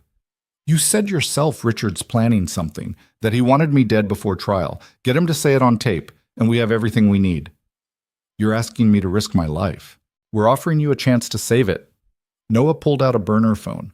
This number connects to a FBI agent who's been investigating corporate fraud for 15 years. His name is David Chen. He's clean, not connected to Richard, not part of the prosecution team going after Arya. You call him, you tell him you want to talk, and we make this happen. Martin stared at the phone like it was a snake. I need time to think. You don't have time. We don't have time. Arya's voice rose despite her effort to stay calm. Martin, please. You owe me this. After everything you did, everything you took from me, you owe me the truth. Something in Martin's expression shifted. Guilt, maybe? Or just exhaustion from carrying the weight of what he'd done. I'll think about it, he said quietly, but I'm not promising anything. Think fast. We'll be in touch tomorrow. Noah handed him the burner phone. And Martin, if you tell Richard about this conversation, if you warn him we're coming, we release everything. Your counseling, your role in the fraud, everything. You'll lose your job, your reputation, and probably your freedom. Your choice. They left him standing in the park, the phone clutched in his hand, his face a mask of conflicting emotions. Back in the rental car, Arya let out a breath she didn't know she'd been holding. Do you think he'll do it? 50-50. He's scared of Richard, but he's also scared of going to prison. If we can tip that balance, make him more afraid of the consequences of staying loyal. Noah trailed off. We'll know soon enough. They drove to a different motel, this one in the suburbs, and waited. The burner phone Noah had given Martin had a tracking chip embedded in it, not sophisticated enough to give them real-time location, but enough to tell them if the phone was turned on and used. At 7:23 p.m., the tracker pinged. Martin had turned on the phone. At 7:31, it pinged again, a call, lasting 8 minutes. He's talking to someone, Noah said, watching his laptop screen. Could be the FBI agent, could be Richard, could be his lawyer. How do we find out which? We wait. If he called David Chen, Chen will reach out to us. We gave him our contact information as part of the deal. They waited through the evening, through dinner neither of them ate, through the late news coverage that continued to paint Arya as a dangerous fugitive. At 10:47, Noah's phone rang, a number he didn't recognize. He answered on speaker. Hello? This is David Chen, FBI. I just got a very interesting call from a Martin Price claiming he wants to cooperate in exchange for immunity. He says you can verify his claims. Is that true? Noah and Arya locked eyes. It had worked. Martin had actually called. It's true, Noah said. Martin Price was part of a conspiracy with Richard Carmichael to commit securities fraud across multiple companies. He has information about how Arya Bennett was framed, how the fraud was executed, and how the money was laundered. That's a significant allegation. I'm going to need evidence, not just testimony from someone looking to save their own skin. Martin can get you evidence. He has access to Richard's communications, his financial records, his plans. If you wire him up, get him to talk to Richard on tape, you'll have everything you need for prosecution. David Chen was quiet for a moment. You understand that what you're describing is an active investigation that requires official authorization, cooperation agreements, and legal oversight. I can't just send a civilian in with a wire based on a phone call. Then do it officially. Drop the cooperation agreement, bring in the prosecutors, do whatever you need to do. But move fast because Richard Carmichael is already trying to cover his tracks. Every day you wait is another day he destroys evidence. Where's Arya Bennett? The question hung in the air. Noah looked at Arya, letting her make the call. I'm here, she said.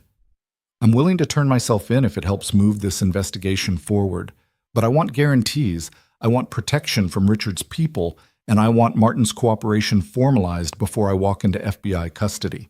I can't make those guarantees without authorization from my superiors.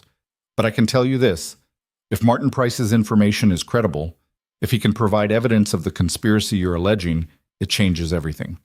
The case against you falls apart if we can prove someone else committed the fraud and framed you for it. How long until you know if his information is credible?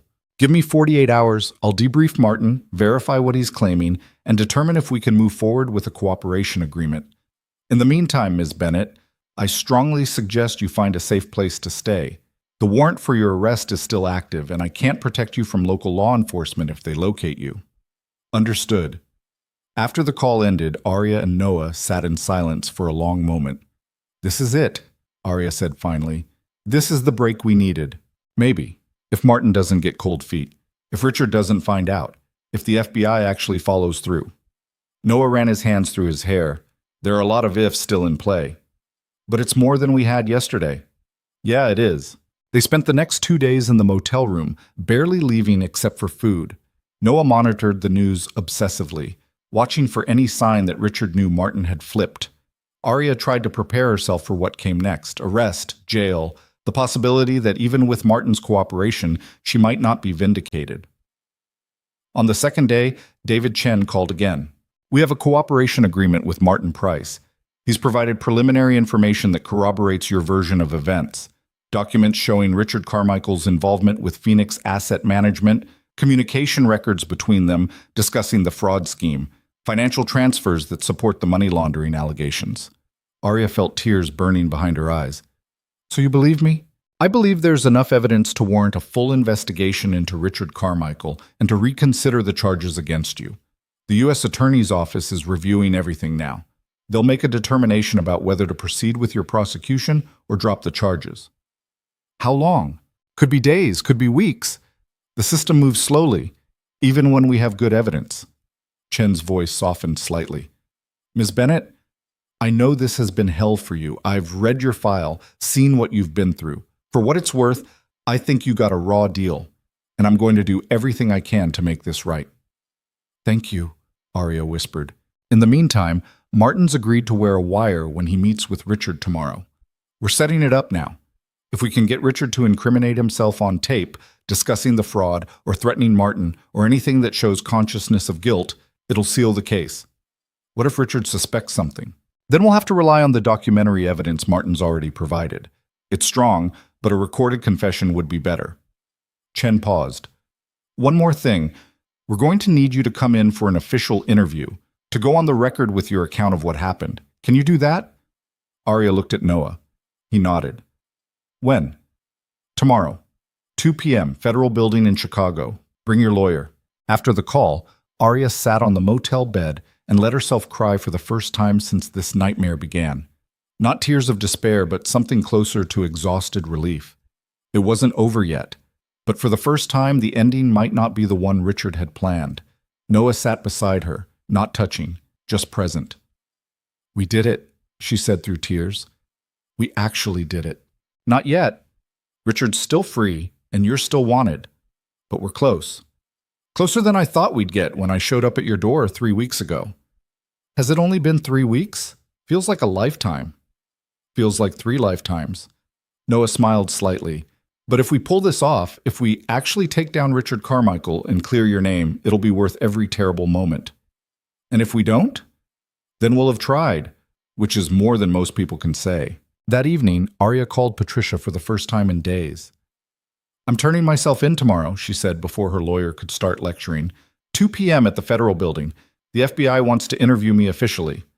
Patricia was silent for so long, Arya thought the call had dropped. What changed? She asked finally. Martin Price flipped. He's cooperating with the FBI, providing evidence against Richard Carmichael. They're investigating the fraud as a conspiracy that I wasn't part of. Martin's cooperating. Patricia said it like she was testing the words, seeing if they made sense.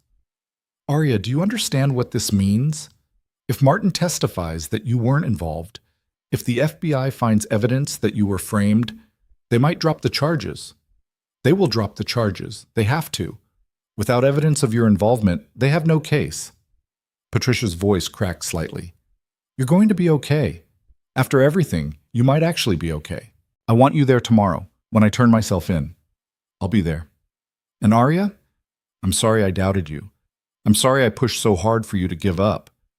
You were doing your job, trying to protect me. I should have tried harder to believe you. The next morning, Arya woke early and took a long shower in the motel's mediocre bathroom. She dressed carefully in the one professional outfit she'd been carrying: black pants, a white blouse, a blazer that was wrinkled but acceptable. She looked at herself in the mirror and barely recognized the woman staring back. Thinner, harder, aged by stress and fear, but still standing, still fighting. Noah drove her to this Federal Building. They arrived 20 minutes early and sat in the parking lot, neither speaking. You don't have to come in with me, Arya said finally. Yes, I do. We started this together. We finish it together. Noah, you've risked everything for me. Your safety, your relationship with your son, your freedom.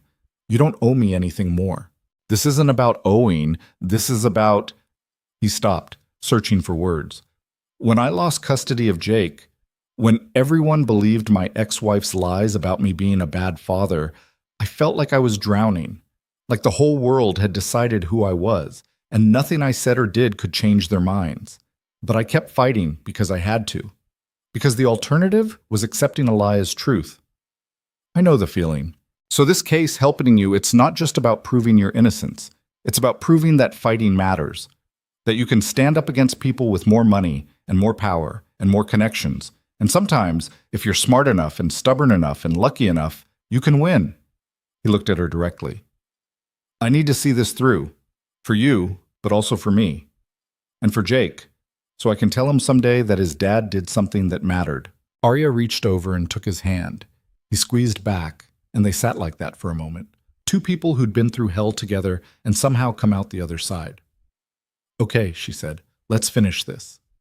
Patricia was waiting inside the federal building, along with David Chen and two other FBI agents. They led Arya to an interview room, different from the one she'd been in before, but just as gray and impersonal. Before we begin, Chen said, I want you to know that Martin Price met with Richard Carmichael this morning. He was wearing a wire. We have approximately 40 minutes of recorded conversation. Arya's pulse jumped. Did Richard incriminate himself? Judge for yourself. Chen pulled out a digital recorder and pressed play. Richard's voice filled the room, crisp and familiar and utterly damning. You need to hold your nerve, Martin. The investigation into Arya is proceeding exactly as planned. The prosecutors are confident they can secure a conviction. But the news stories, the questions about Phoenix asset management, noise.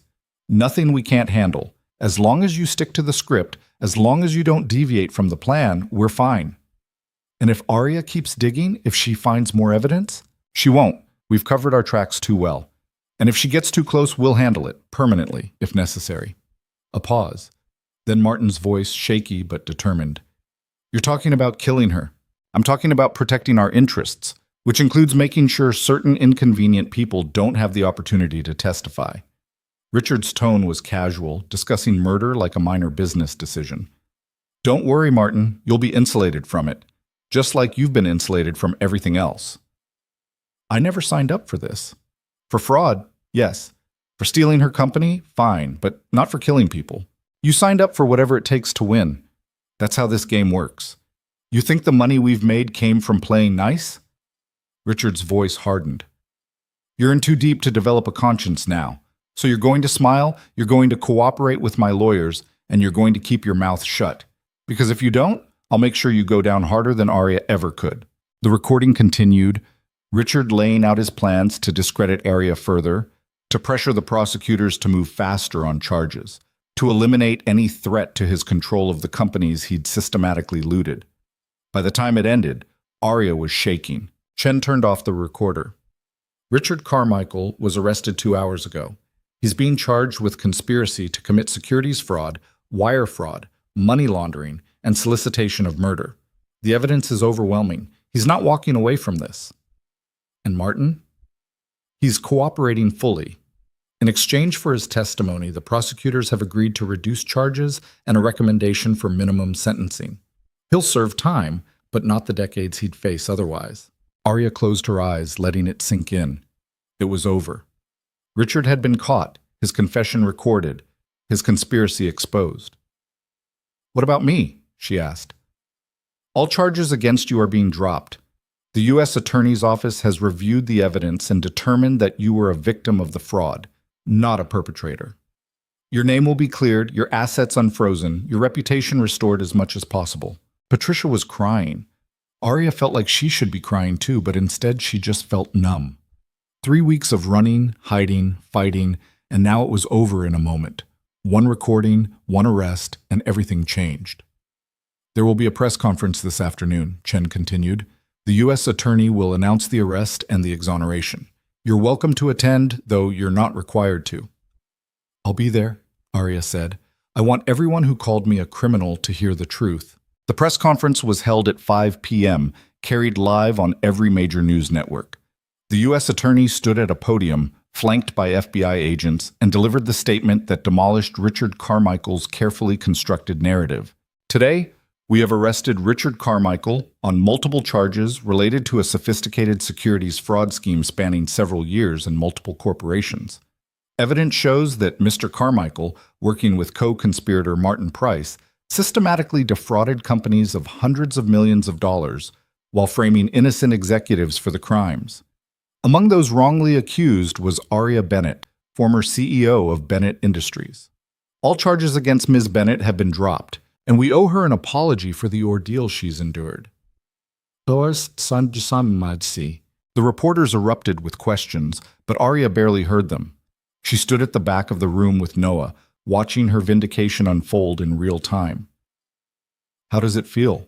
Noah asked quietly. "Surreal. Like I'm going to wake up and find out it was a dream. It's real. You're free. You won." "We won," she corrected. "I couldn't have done this without you." On the television screens, the news channels were already updating their coverage. The headlines that had destroyed her were being replaced with new ones. CEO exonerated in fraud case. Billionaire investor arrested in conspiracy. Bennett Industries scandal takes shocking turn. Aria's phone started ringing. Friends who'd abandoned her, colleagues who'd turned their backs, board members who'd voted to remove her, all of them suddenly eager to reconnect, to offer apologies, to pretend they'd never doubted her. She turned off her phone. "What now?" Noah asked. "Now I figure out who I am after all this. Whether I even want to go back to Bennett Industries, whether I want to rebuild or start over or just walk away entirely." Aria looked at him. "What about you? Back to your son, back to your normal life." "Yeah. Jake needs his dad, and I've been away too long." Noah smiled. "But I'm glad I was here. Glad I got to help. Glad I got to know you." "I'm glad too." They stood together, watching the press conference wind down, watching the beginning of what would surely be a massive legal and financial reckoning for Richard Carmichael and everyone connected to his fraud. Outside, the sun was setting over Chicago, painting the sky in shades of orange and gold. Somewhere in the city, Richard was sitting in a jail cell, facing the destruction of everything he'd built. Somewhere else, Martin was preparing for his testimony, living with the consequences of his choices. And Aria Bennett, for the first time in 3 weeks, was free. Not free of scars, not free of the trauma of what she'd endured, not free of the hard questions about her future, but free of the accusations, free of the lies, free to rebuild her life on her own terms. She'd survived the worst betrayal imaginable and come out the other side. Not unscathed, but unbroken. And that, she thought, was victory enough. The weeks that followed the press conference felt stranger than the weeks of running. Aria had expected vindication to feel like victory, like crossing a finish line with arms raised. Instead, it felt like standing in the wreckage of a building that had collapsed around her, trying to figure out which pieces were worth salvaging. The media circus was relentless. Every network wanted an exclusive interview. Publishing houses offered book deals. Streaming services floated documentary proposals. Everyone wanted a piece of her story now that she was the wronged hero instead of the fallen villain. She turned them all down. Patricia helped her navigate the legal aftermath, the restoration of her assets, the civil suits against Richard and the board members who'd enabled him, the slow bureaucratic process of having her name formally cleared from every database and filing that had labeled her a criminal. Bennett Industries' board reached out through lawyers, offering reinstatement as CEO, with full back pay and a public apology. Aria met with them exactly once, in the same conference room where they'd voted to remove her. Sandra Yoshida, who'd been so quick to condemn her, now looked uncomfortable. "Ms. Bennett, we owe you an apology. We acted on incomplete information and allowed ourselves to be manipulated by Richard Carmichael. The board would like to offer you full reinstatement and a renewed contract with significantly improved terms." Aria looked around the table at the faces that had turned against her so easily. Some looked genuinely remorseful. Others just looked scared of the lawsuits she could file. "No," she said simply. "Ms. Bennett, please understand, we were deceived. Richard presented evidence that seemed ironclad. We had a fiduciary duty to act. You had a duty to trust the person who built this company. You had a duty to investigate before destroying someone's reputation. You had a duty to at least ask me directly instead of believing the worst immediately. Arya stood up. I don't want your apology, and I don't want my job back. I'm done with Bennett Industries. She walked out before they could respond, and it felt better than any victory in that boardroom ever had. Outside, Noah was waiting in his car. He'd stayed in Chicago longer than he'd planned, helping her through the immediate aftermath, making sure she wasn't alone during the worst of the media frenzy. His son Jake had come to visit twice, a bright-eyed 5-year-old who told Arya seriously that his daddy was a hero who helped people. How'd it go? Noah asked as she got in the car. I quit. Officially, permanently, completely. Good. That place was toxic long before Richard got involved. He pulled out of the parking lot. What now? Now I figure out what I actually want to do with my life instead of what I thought I was supposed to do. Arya leaned back against the seat. I built Bennett Industries because I wanted to prove I could, that a woman could start a consulting firm and compete with the old boys network and win. But somewhere along the way, it stopped being about helping companies and started being about the empire, about growth for growth's sake, about power. That's not a crime. No, but it's not a life either. I worked 18-hour days for 8 years, and for what? So Richard Carmichael could steal it all and frame me for his crimes? She looked out the window at the Chicago skyline. I want something different now, something that matters more than quarterly earnings and market share. Any ideas what that looks like? Not yet, but I have time to figure it out. Noah drove her back to Patricia's apartment where she'd been staying since the charges were dropped. The protesters were gone now, replaced occasionally by supporters who wanted to shake her hand or express their admiration for how she'd fought back. Arya found both reactions equally uncomfortable. I'm heading back to Milwaukee tomorrow, Noah said as they pulled up. Jake's birthday is this weekend. I've already missed too many. He's lucky to have you. I'm lucky to have him. Noah turned to face her. Arya, I know these past few weeks have been a nightmare. But for what it's worth, I'm glad our paths crossed. You're one of the strongest people I've ever met. I didn't feel strong. Most of the time, I felt terrified. Courage isn't not being afraid. It's being afraid and doing what needs to be done anyway. He smiled. You did that every single day. That's strength.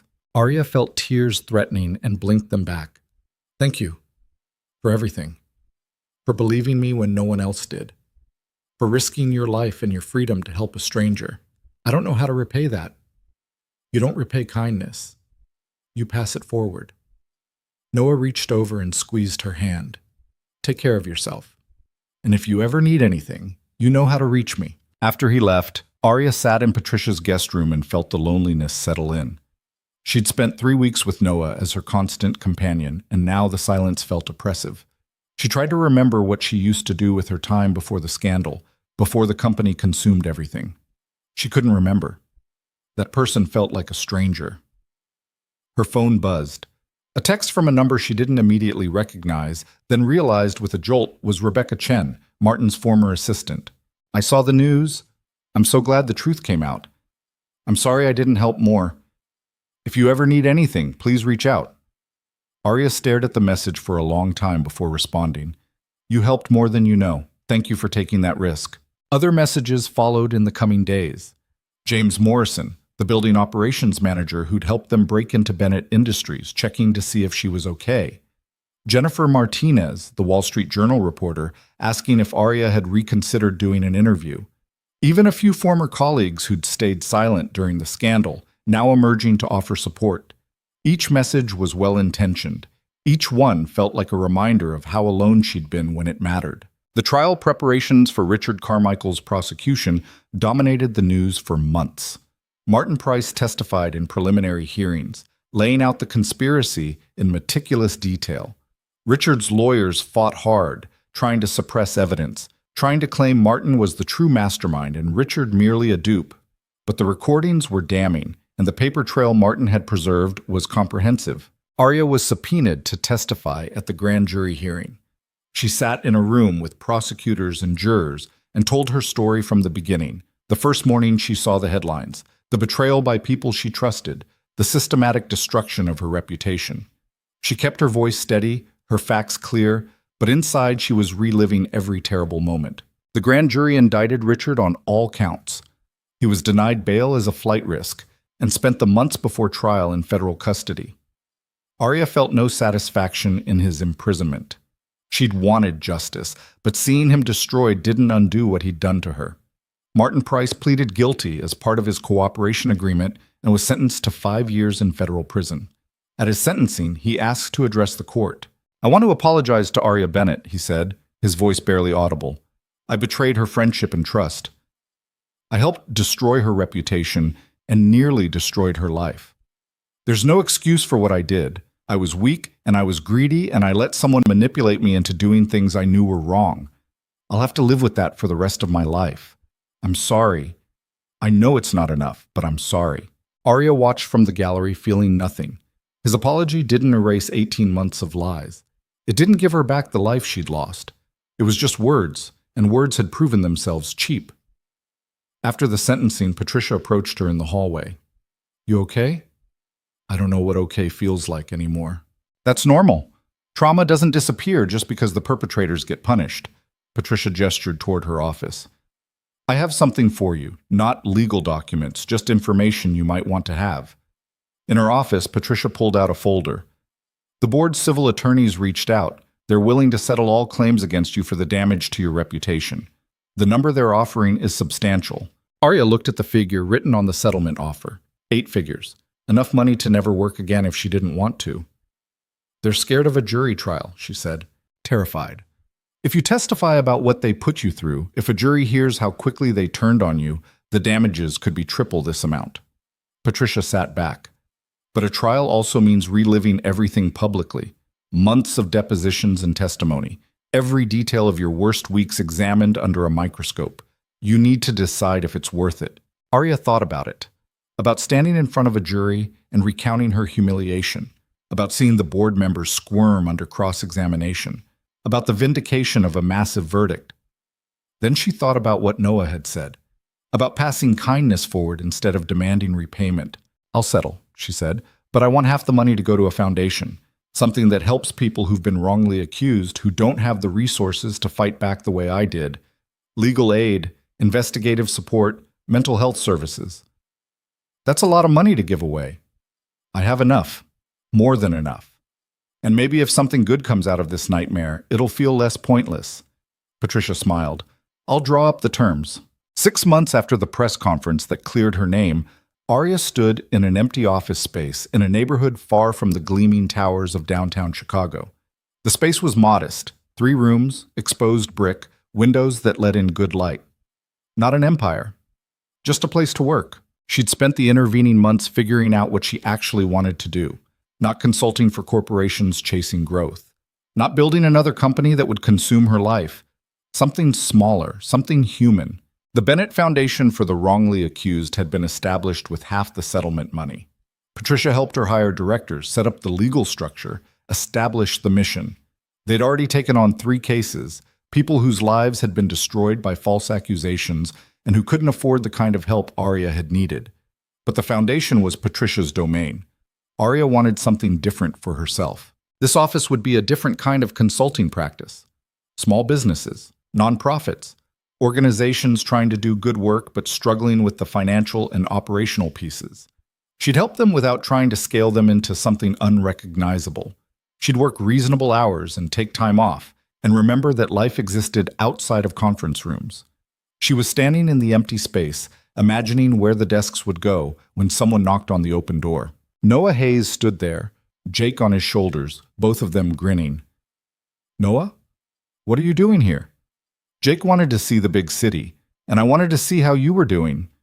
He set his son down, and Jake immediately ran to examine the empty space with the fascination only a 5-year-old could muster. "I'm doing okay. Better than okay, actually." Arya gestured around. "Starting over. Smaller this time. Smarter, I hope." "Looks good." Noah walked the perimeter of the space. "You hiring? Are you applying?" "Maybe. Jake starts kindergarten in the fall. His mom and I worked out a better custody arrangement. I get him weekdays, she gets weekends, which means I need work that's flexible enough to handle school pickup and sick days and all the chaos that comes with raising a kid."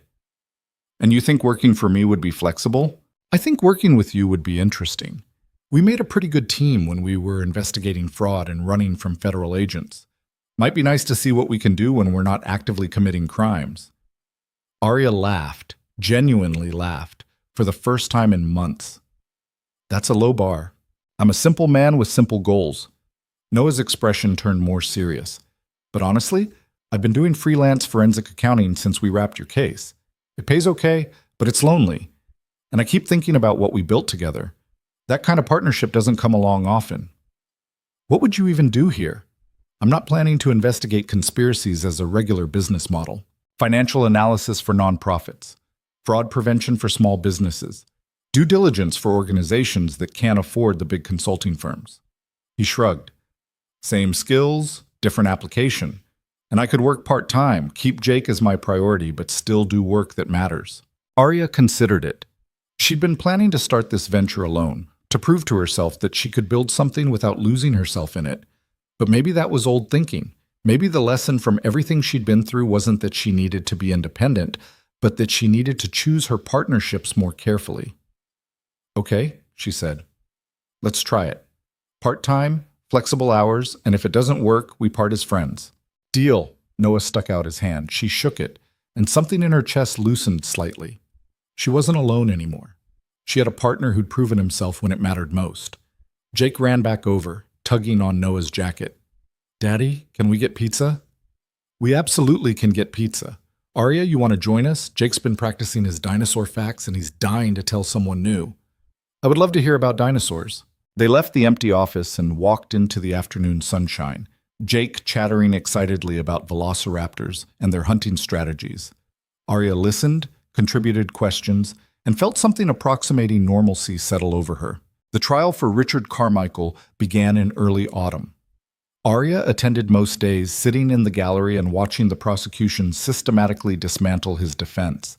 The evidence was overwhelming. The recordings, the financial documents, Martin's testimony, the paper trail connecting Richard to every aspect of the fraud. Richard's lawyers tried everything. They claimed Martin was the real mastermind.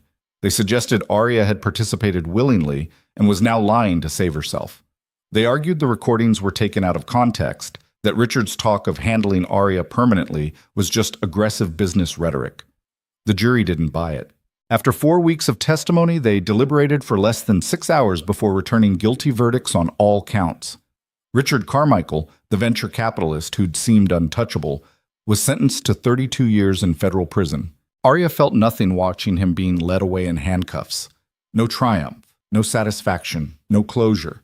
He was going to prison, but that didn't give her back the 3 weeks she'd spent running for her life. It didn't erase the betrayal or the fear or the knowledge that people she'd trusted had been willing to destroy her. Justice had been served, but justice didn't heal wounds. It just made sure the people who'd inflicted them faced consequences. Outside the courthouse, reporters swarmed. Arya had avoided media attention for months, but today she'd agreed to make a statement. Patricia stood beside her, along with representatives from the foundation they'd established. Today, Richard Carmichael was held accountable for his crimes, Arya said into the microphones. He stole hundreds of millions of dollars. He destroyed lives and careers. He tried to send an innocent person to prison to cover his tracks. The guilty verdict doesn't undo the damage he caused, but it sends a message that fraud and corruption will not be tolerated, no matter how wealthy or connected the perpetrator. "Ms. Bennett, how do you feel about the verdict?" a reporter called out. Relieved, exhausted, ready to move forward. Arya took a breath. "What happened to me shouldn't happen to anyone. But it does happen, every day, to people who don't have the resources or support to fight back.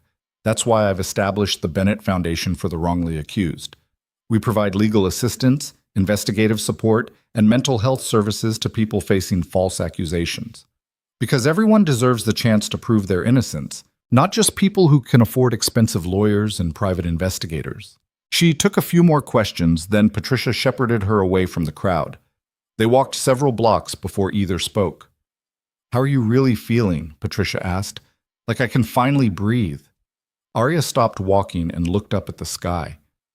"For the first time in a year, I'm not waiting for the other shoe to drop. Richard's in prison. Martin's in prison. The charges against me are expunged. I can actually start living again instead of just surviving." "What does living look like?" "I don't know yet, but I'm going to find out." The new consulting practice opened quietly in November. No press releases, no big announcements, just a small sign on the door and a website that explained what they offered. Arya and Noah worked together 3 days a week, with Noah handling the other 2 days from home to be available for Jake. Their first client was a homeless shelter struggling with financial management. Arya helped them reorganize their budget and secure better terms with their suppliers. Noah identified several inefficiencies in their operations that, once corrected, saved them thousands of dollars annually. It was small work, unglamorous work, but it mattered to the people they helped. The second client was a community health clinic. The third was a small manufacturing company trying to expand without compromising their values. Each project was different. Each client brought unique challenges, and Arya found herself energized by the variety in ways she'd never been at Bennett Industries. She worked reasonable hours. She took weekends off. She had dinner with Patricia and other friends who'd stuck by her. She went to Jake's kindergarten play and watched Noah's terrible attempts at stage makeup turn his son into a somewhat horrifying tree. She even went on a few dates, though nothing serious developed. The men were nice enough, but they didn't understand what she'd been through. They saw the headlines and the vindication and assumed she'd moved on completely. They didn't see the nightmares she still had, or the moments of panic when she saw someone who looked like Martin or Richard, or the way she still checked over her shoulder constantly when walking alone. Noah understood, though. He'd been there. He knew the difference between being legally cleared and actually being free of the trauma. One evening, after they'd finished a particularly challenging client presentation, they sat in the office drinking cheap wine from paper cups and decompressing. "Can I ask you something personal?" Arya said. "Sure. Why did you really take my case? That first night when you showed up at my door, you said you knew what it was like to be wrongly accused, but there's more to it than that, isn't there?" Noah was quiet for a long moment. "My ex-wife's accusations during the custody battle. They weren't just about me being a bad father. She claimed I'd been abusive, emotionally, psychologically. None of it was true, but once those accusations were out there, people looked at me differently. Friends stopped calling, family members got distant. Even after I proved it was all fabricated, even after I won custody, some people still wondered if maybe there was some truth to it. I'm sorry. The point is, I know what it's like to have your character assassinated. To watch people you thought knew you decide that you're capable of terrible things based on someone else's lies. And I swore that if I ever had the chance to help someone in that situation, I would, no matter the cost." He looked at her. "You were that chance, and helping you, proving that someone wrongly accused could actually win, it helped me believe it was true. That I'd been right to keep fighting for Jake, that the system could work if you pushed hard enough." "Do you really believe that? That the system works?" "I believe it can work if good people refuse to give up on it, but I also believe it fails more often than it succeeds." Noah refilled his paper cup. "That's why what we're doing matters. The foundation, this practice, helping people who don't have power or money or connections. We're making the system work for people it usually ignores. Is it enough, though? We're helping a few dozen people when thousands face the same problems. We're helping more people than we were helping 6 months ago. That's progress." Noah smiled slightly. "Arya, you spent 8 years building an empire. You don't have to save the world in your first year of building something new. Small impact is still impact." She knew he was right, but the old instincts were hard to shake. The drive to scale, to grow, to prove herself through the size of her success rather than the quality of it. "I'm working on it," she said. "The whole being satisfied with small victories thing, it's harder than it should be. Most worthwhile things are." They sat in comfortable silence, watching the city lights through the office windows. A year ago, Arya had been CEO of a billion-dollar company with an apartment overlooking this same skyline.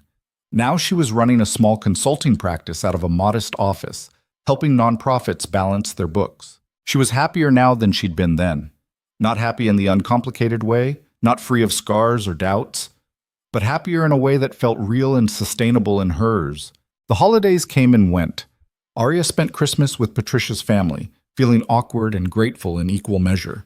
She sent generous donations to the organization she'd worked with, not because she needed the tax deduction, but because she wanted to. Money had stopped being a scorecard and started being a tool, and that shift felt significant. In January, the Bennett Foundation held its first annual fundraiser. Arya gave a speech about her experience, about the importance of supporting people facing false accusations, about how justice shouldn't depend on wealth. Three of the foundation's clients spoke about how the organization had helped them. A teacher cleared of student abuse allegations after a thorough investigation, a business owner exonerated of fraud charges, a single mother who'd regained custody of her children after proving domestic violence accusations were fabricated. Listening to their stories, Arya felt something shift. Her nightmare had become something useful. Her suffering had been transformed into support for others facing similar battles. It didn't erase what she'd been through, but it gave it meaning beyond just her own survival. After the fundraiser, Noah found her standing alone on the balcony of the event space. "Good turnout," he said. "Better than I expected." Arya turned to face him. "Noah, can I tell you something?" "Always." "A year ago, when this started, I wanted one thing, to prove I was innocent and destroy the people who framed me. Revenge and vindication, that was all I cared about." She looked out at the city. But somewhere along the way, it stopped being about that. It became about refusing to let them define me, about taking back control of my own story. And now? Now I'm trying to figure out who I am when I'm not fighting, when I'm not building an empire or defending my reputation or proving anything to anyone. She smiled slightly. "It's harder than it sounds. Turns out I built my entire identity around achievement and success. Without that, I'm not sure who I'm supposed to be." "You're Arya Bennett. You're someone who fights for what's right, who doesn't give up when things get hard, who turns her worst experiences into help for other people." Noah moved to stand beside her. "That's not nothing. That's actually pretty remarkable. You have to say that. I'm your business partner. I don't have to say anything, but I'm saying it because it's true." He hesitated, then added, "And because somewhere in the past year you became one of my closest friends. I care about you, Arya. Not as a client or a colleague, but as a person. And I want you to know that who you are now, without the empire and the titles and the achievements, that person is enough. More than enough." Arya felt tears threatening and blinked them back. "Thank you. For everything. For believing in me, for standing by me, for not giving up when things looked hopeless. Thank you for trusting me, for letting me be part of your fight." Noah smiled. "We make a good team." "We do." They stood together on the balcony watching the city lights, and Arya realized this was what moving forward looked like. Not forgetting what happened, not pretending the trauma didn't exist, but building a life alongside it. A life defined by choices instead of circumstances, by values instead of revenge, by connection instead of empire. Spring came to Chicago with the kind of gentle warmth that felt like a promise. Arya celebrated her one-year anniversary of exoneration quietly, with Noah and Jake and Patricia and a few close friends. No press, no speeches, just people who'd stood by her sharing a meal and remembering how far she'd come. The consulting practice was thriving in its modest way. They'd taken on a dozen clients, helped several organizations avoid financial crisis, and built a reputation for integrity and competence. Noah had proven to be an excellent partner, detail-oriented where Arya was big picture, patient where she was driven, content with slow growth where she still sometimes itched to scale. The foundation had helped 43 people facing false accusations. Not all of them had been exonerated. Some cases were genuinely ambiguous. Some people really were guilty despite their claims. But every client received thorough investigation and competent legal support. The difference between their outcomes and what might have happened without help was measurable and meaningful. Arya had also started therapy, working through the trauma of the past year with a psychologist who specialized in victims of corporate crime and public persecution. It was slow, difficult work, excavating wounds she'd tried to ignore while focusing on survival and rebuilding. But it helped. Slowly, incrementally, it helped. One afternoon in May, she got a call from an unknown number. She almost didn't answer, still cautious after everything, but something made her pick up. "Ms. Bennett, this is James Morrison from Bennett Industries." "James, how are you?" "I'm good. Better than good, actually. I got a new job. Head of facilities at a tech company downtown. Better pay, better benefits, actual respect for what I do." He paused. "I wanted to thank you for not throwing me under the bus when the FBI investigated the break-in. You could have told them I helped, saved yourself some trouble, but you didn't. You helped me when no one else would. I wasn't going to betray that." Well, I appreciate it. And I wanted you to know, Bennett Industries is falling apart. After Richard's arrest and your departure, half the board resigned. Major clients left. The company's being sold off in pieces. Everything you built is being dismantled. Arya felt a complicated mix of emotions. Sadness for the waste of it, vindication that they couldn't succeed without her, and underneath it all, a strange sense of relief. How do you feel about that? James asked. I feel like it was never really mine to begin with. I thought I built it, but Richard showed me that power and success are just illusions. The only things that are really yours are the relationships you build and the person you choose to be. She smiled. So honestly, I feel free. Let them tear it down. I've moved on. After the call ended, Arya sat at her desk and realized she meant it. Bennett Industries didn't define her anymore. Its rise and fall were just chapters in a story that had moved beyond them. That evening, she and Noah took Jake to the park near the office. They pushed him on the swings, helped him navigate the climbing structure, and watched him make friends with other kids with the easy confidence children had before the world taught them to be cautious. He's a great kid, Arya said, watching Jake negotiate sharing the slide with a little girl half his size. He is. Even though I take no credit for that, he came out of the womb with more emotional intelligence than I'll ever have. Noah grinned. But I'm doing my best not to screw him up too badly. I think you're doing better than just not screwing him up. Thanks. Noah was quiet for a moment.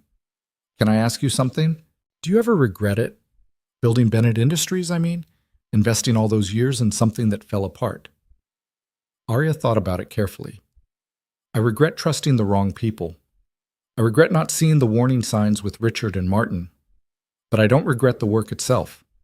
I learned things building that company, about leadership, about resilience, about what I'm capable of when I'm pushed to my limits.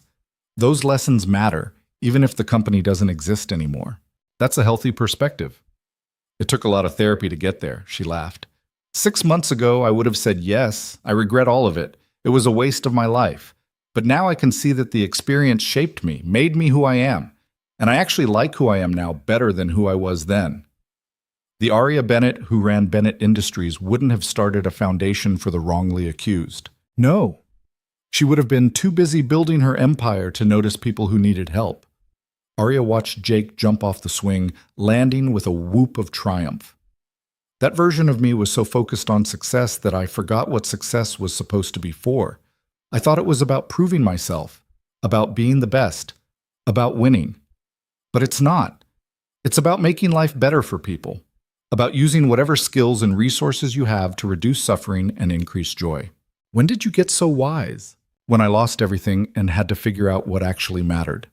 She turned to look at him. Noah, I need to tell you something. You've become really important to me, not just as a business partner, but as a friend, as someone I trust and rely on. And I know things are complicated. You have Jake, you're still navigating co-parenting with your ex, I'm still putting my life back together. But I wanted you to know that this, what we've built together, it matters to me. You matter to me. Noah met her eyes, and something passed between them that felt significant and fragile at the same time. You matter to me too, he said quietly. More than I probably should admit, given that we work together, and I don't want to make things weird. But Arya, you're one of the best people I know. You've been through hell, and instead of becoming bitter or cynical, you've become more compassionate. That's rare. That's special. So what do we do about it? I don't know. Figure it out as we go, I guess. Noah smiled. We're pretty good at navigating complicated situations together. Maybe this is just another one. Jake ran over, demanding they watch him do a trick on the monkey bars. They followed him to the equipment and cheered enthusiastically as he swung from bar to bar, his face bright with pride. Arya watched Noah with his son, patient, attentive, fully present, and felt something warm settle in her chest. Whatever this was between them, it could wait. They had time. For the first time in a year, she actually believed she had time to let things develop naturally instead of forcing outcomes. As summer approached, the practice landed its biggest client yet, a regional nonprofit network that needed comprehensive financial restructuring. It was exactly the kind of project Arya would have dismissed as too small during her Bennett Industries days. Now she saw it as an opportunity to help dozens of organizations serve their communities more effectively. She and Noah worked closely on the project, often late into the evening, talking through strategies and debating approaches. Their working relationship had evolved into something easy and collaborative, each anticipating what the other needed, disagreeing productively, celebrating wins together. One night, after they'd finally cracked a particularly stubborn budget problem, Noah looked up from his laptop and said, "I'm really glad you came into my life, even though it started with fraud and conspiracy and federal manhunts." "Especially because it started that way," Arya corrected. "Normal people don't build the kind of trust we have. We got there by surviving impossible situations together." "True. Although I could have done without the death threats and the arrests warrants." "Details," she smiled. "But seriously, Noah, I don't know how I would have survived this past year without you. You believed me when no one else did. You risked everything to help me. That's not something I'll ever forget. You would have done the same for someone in your position. Maybe.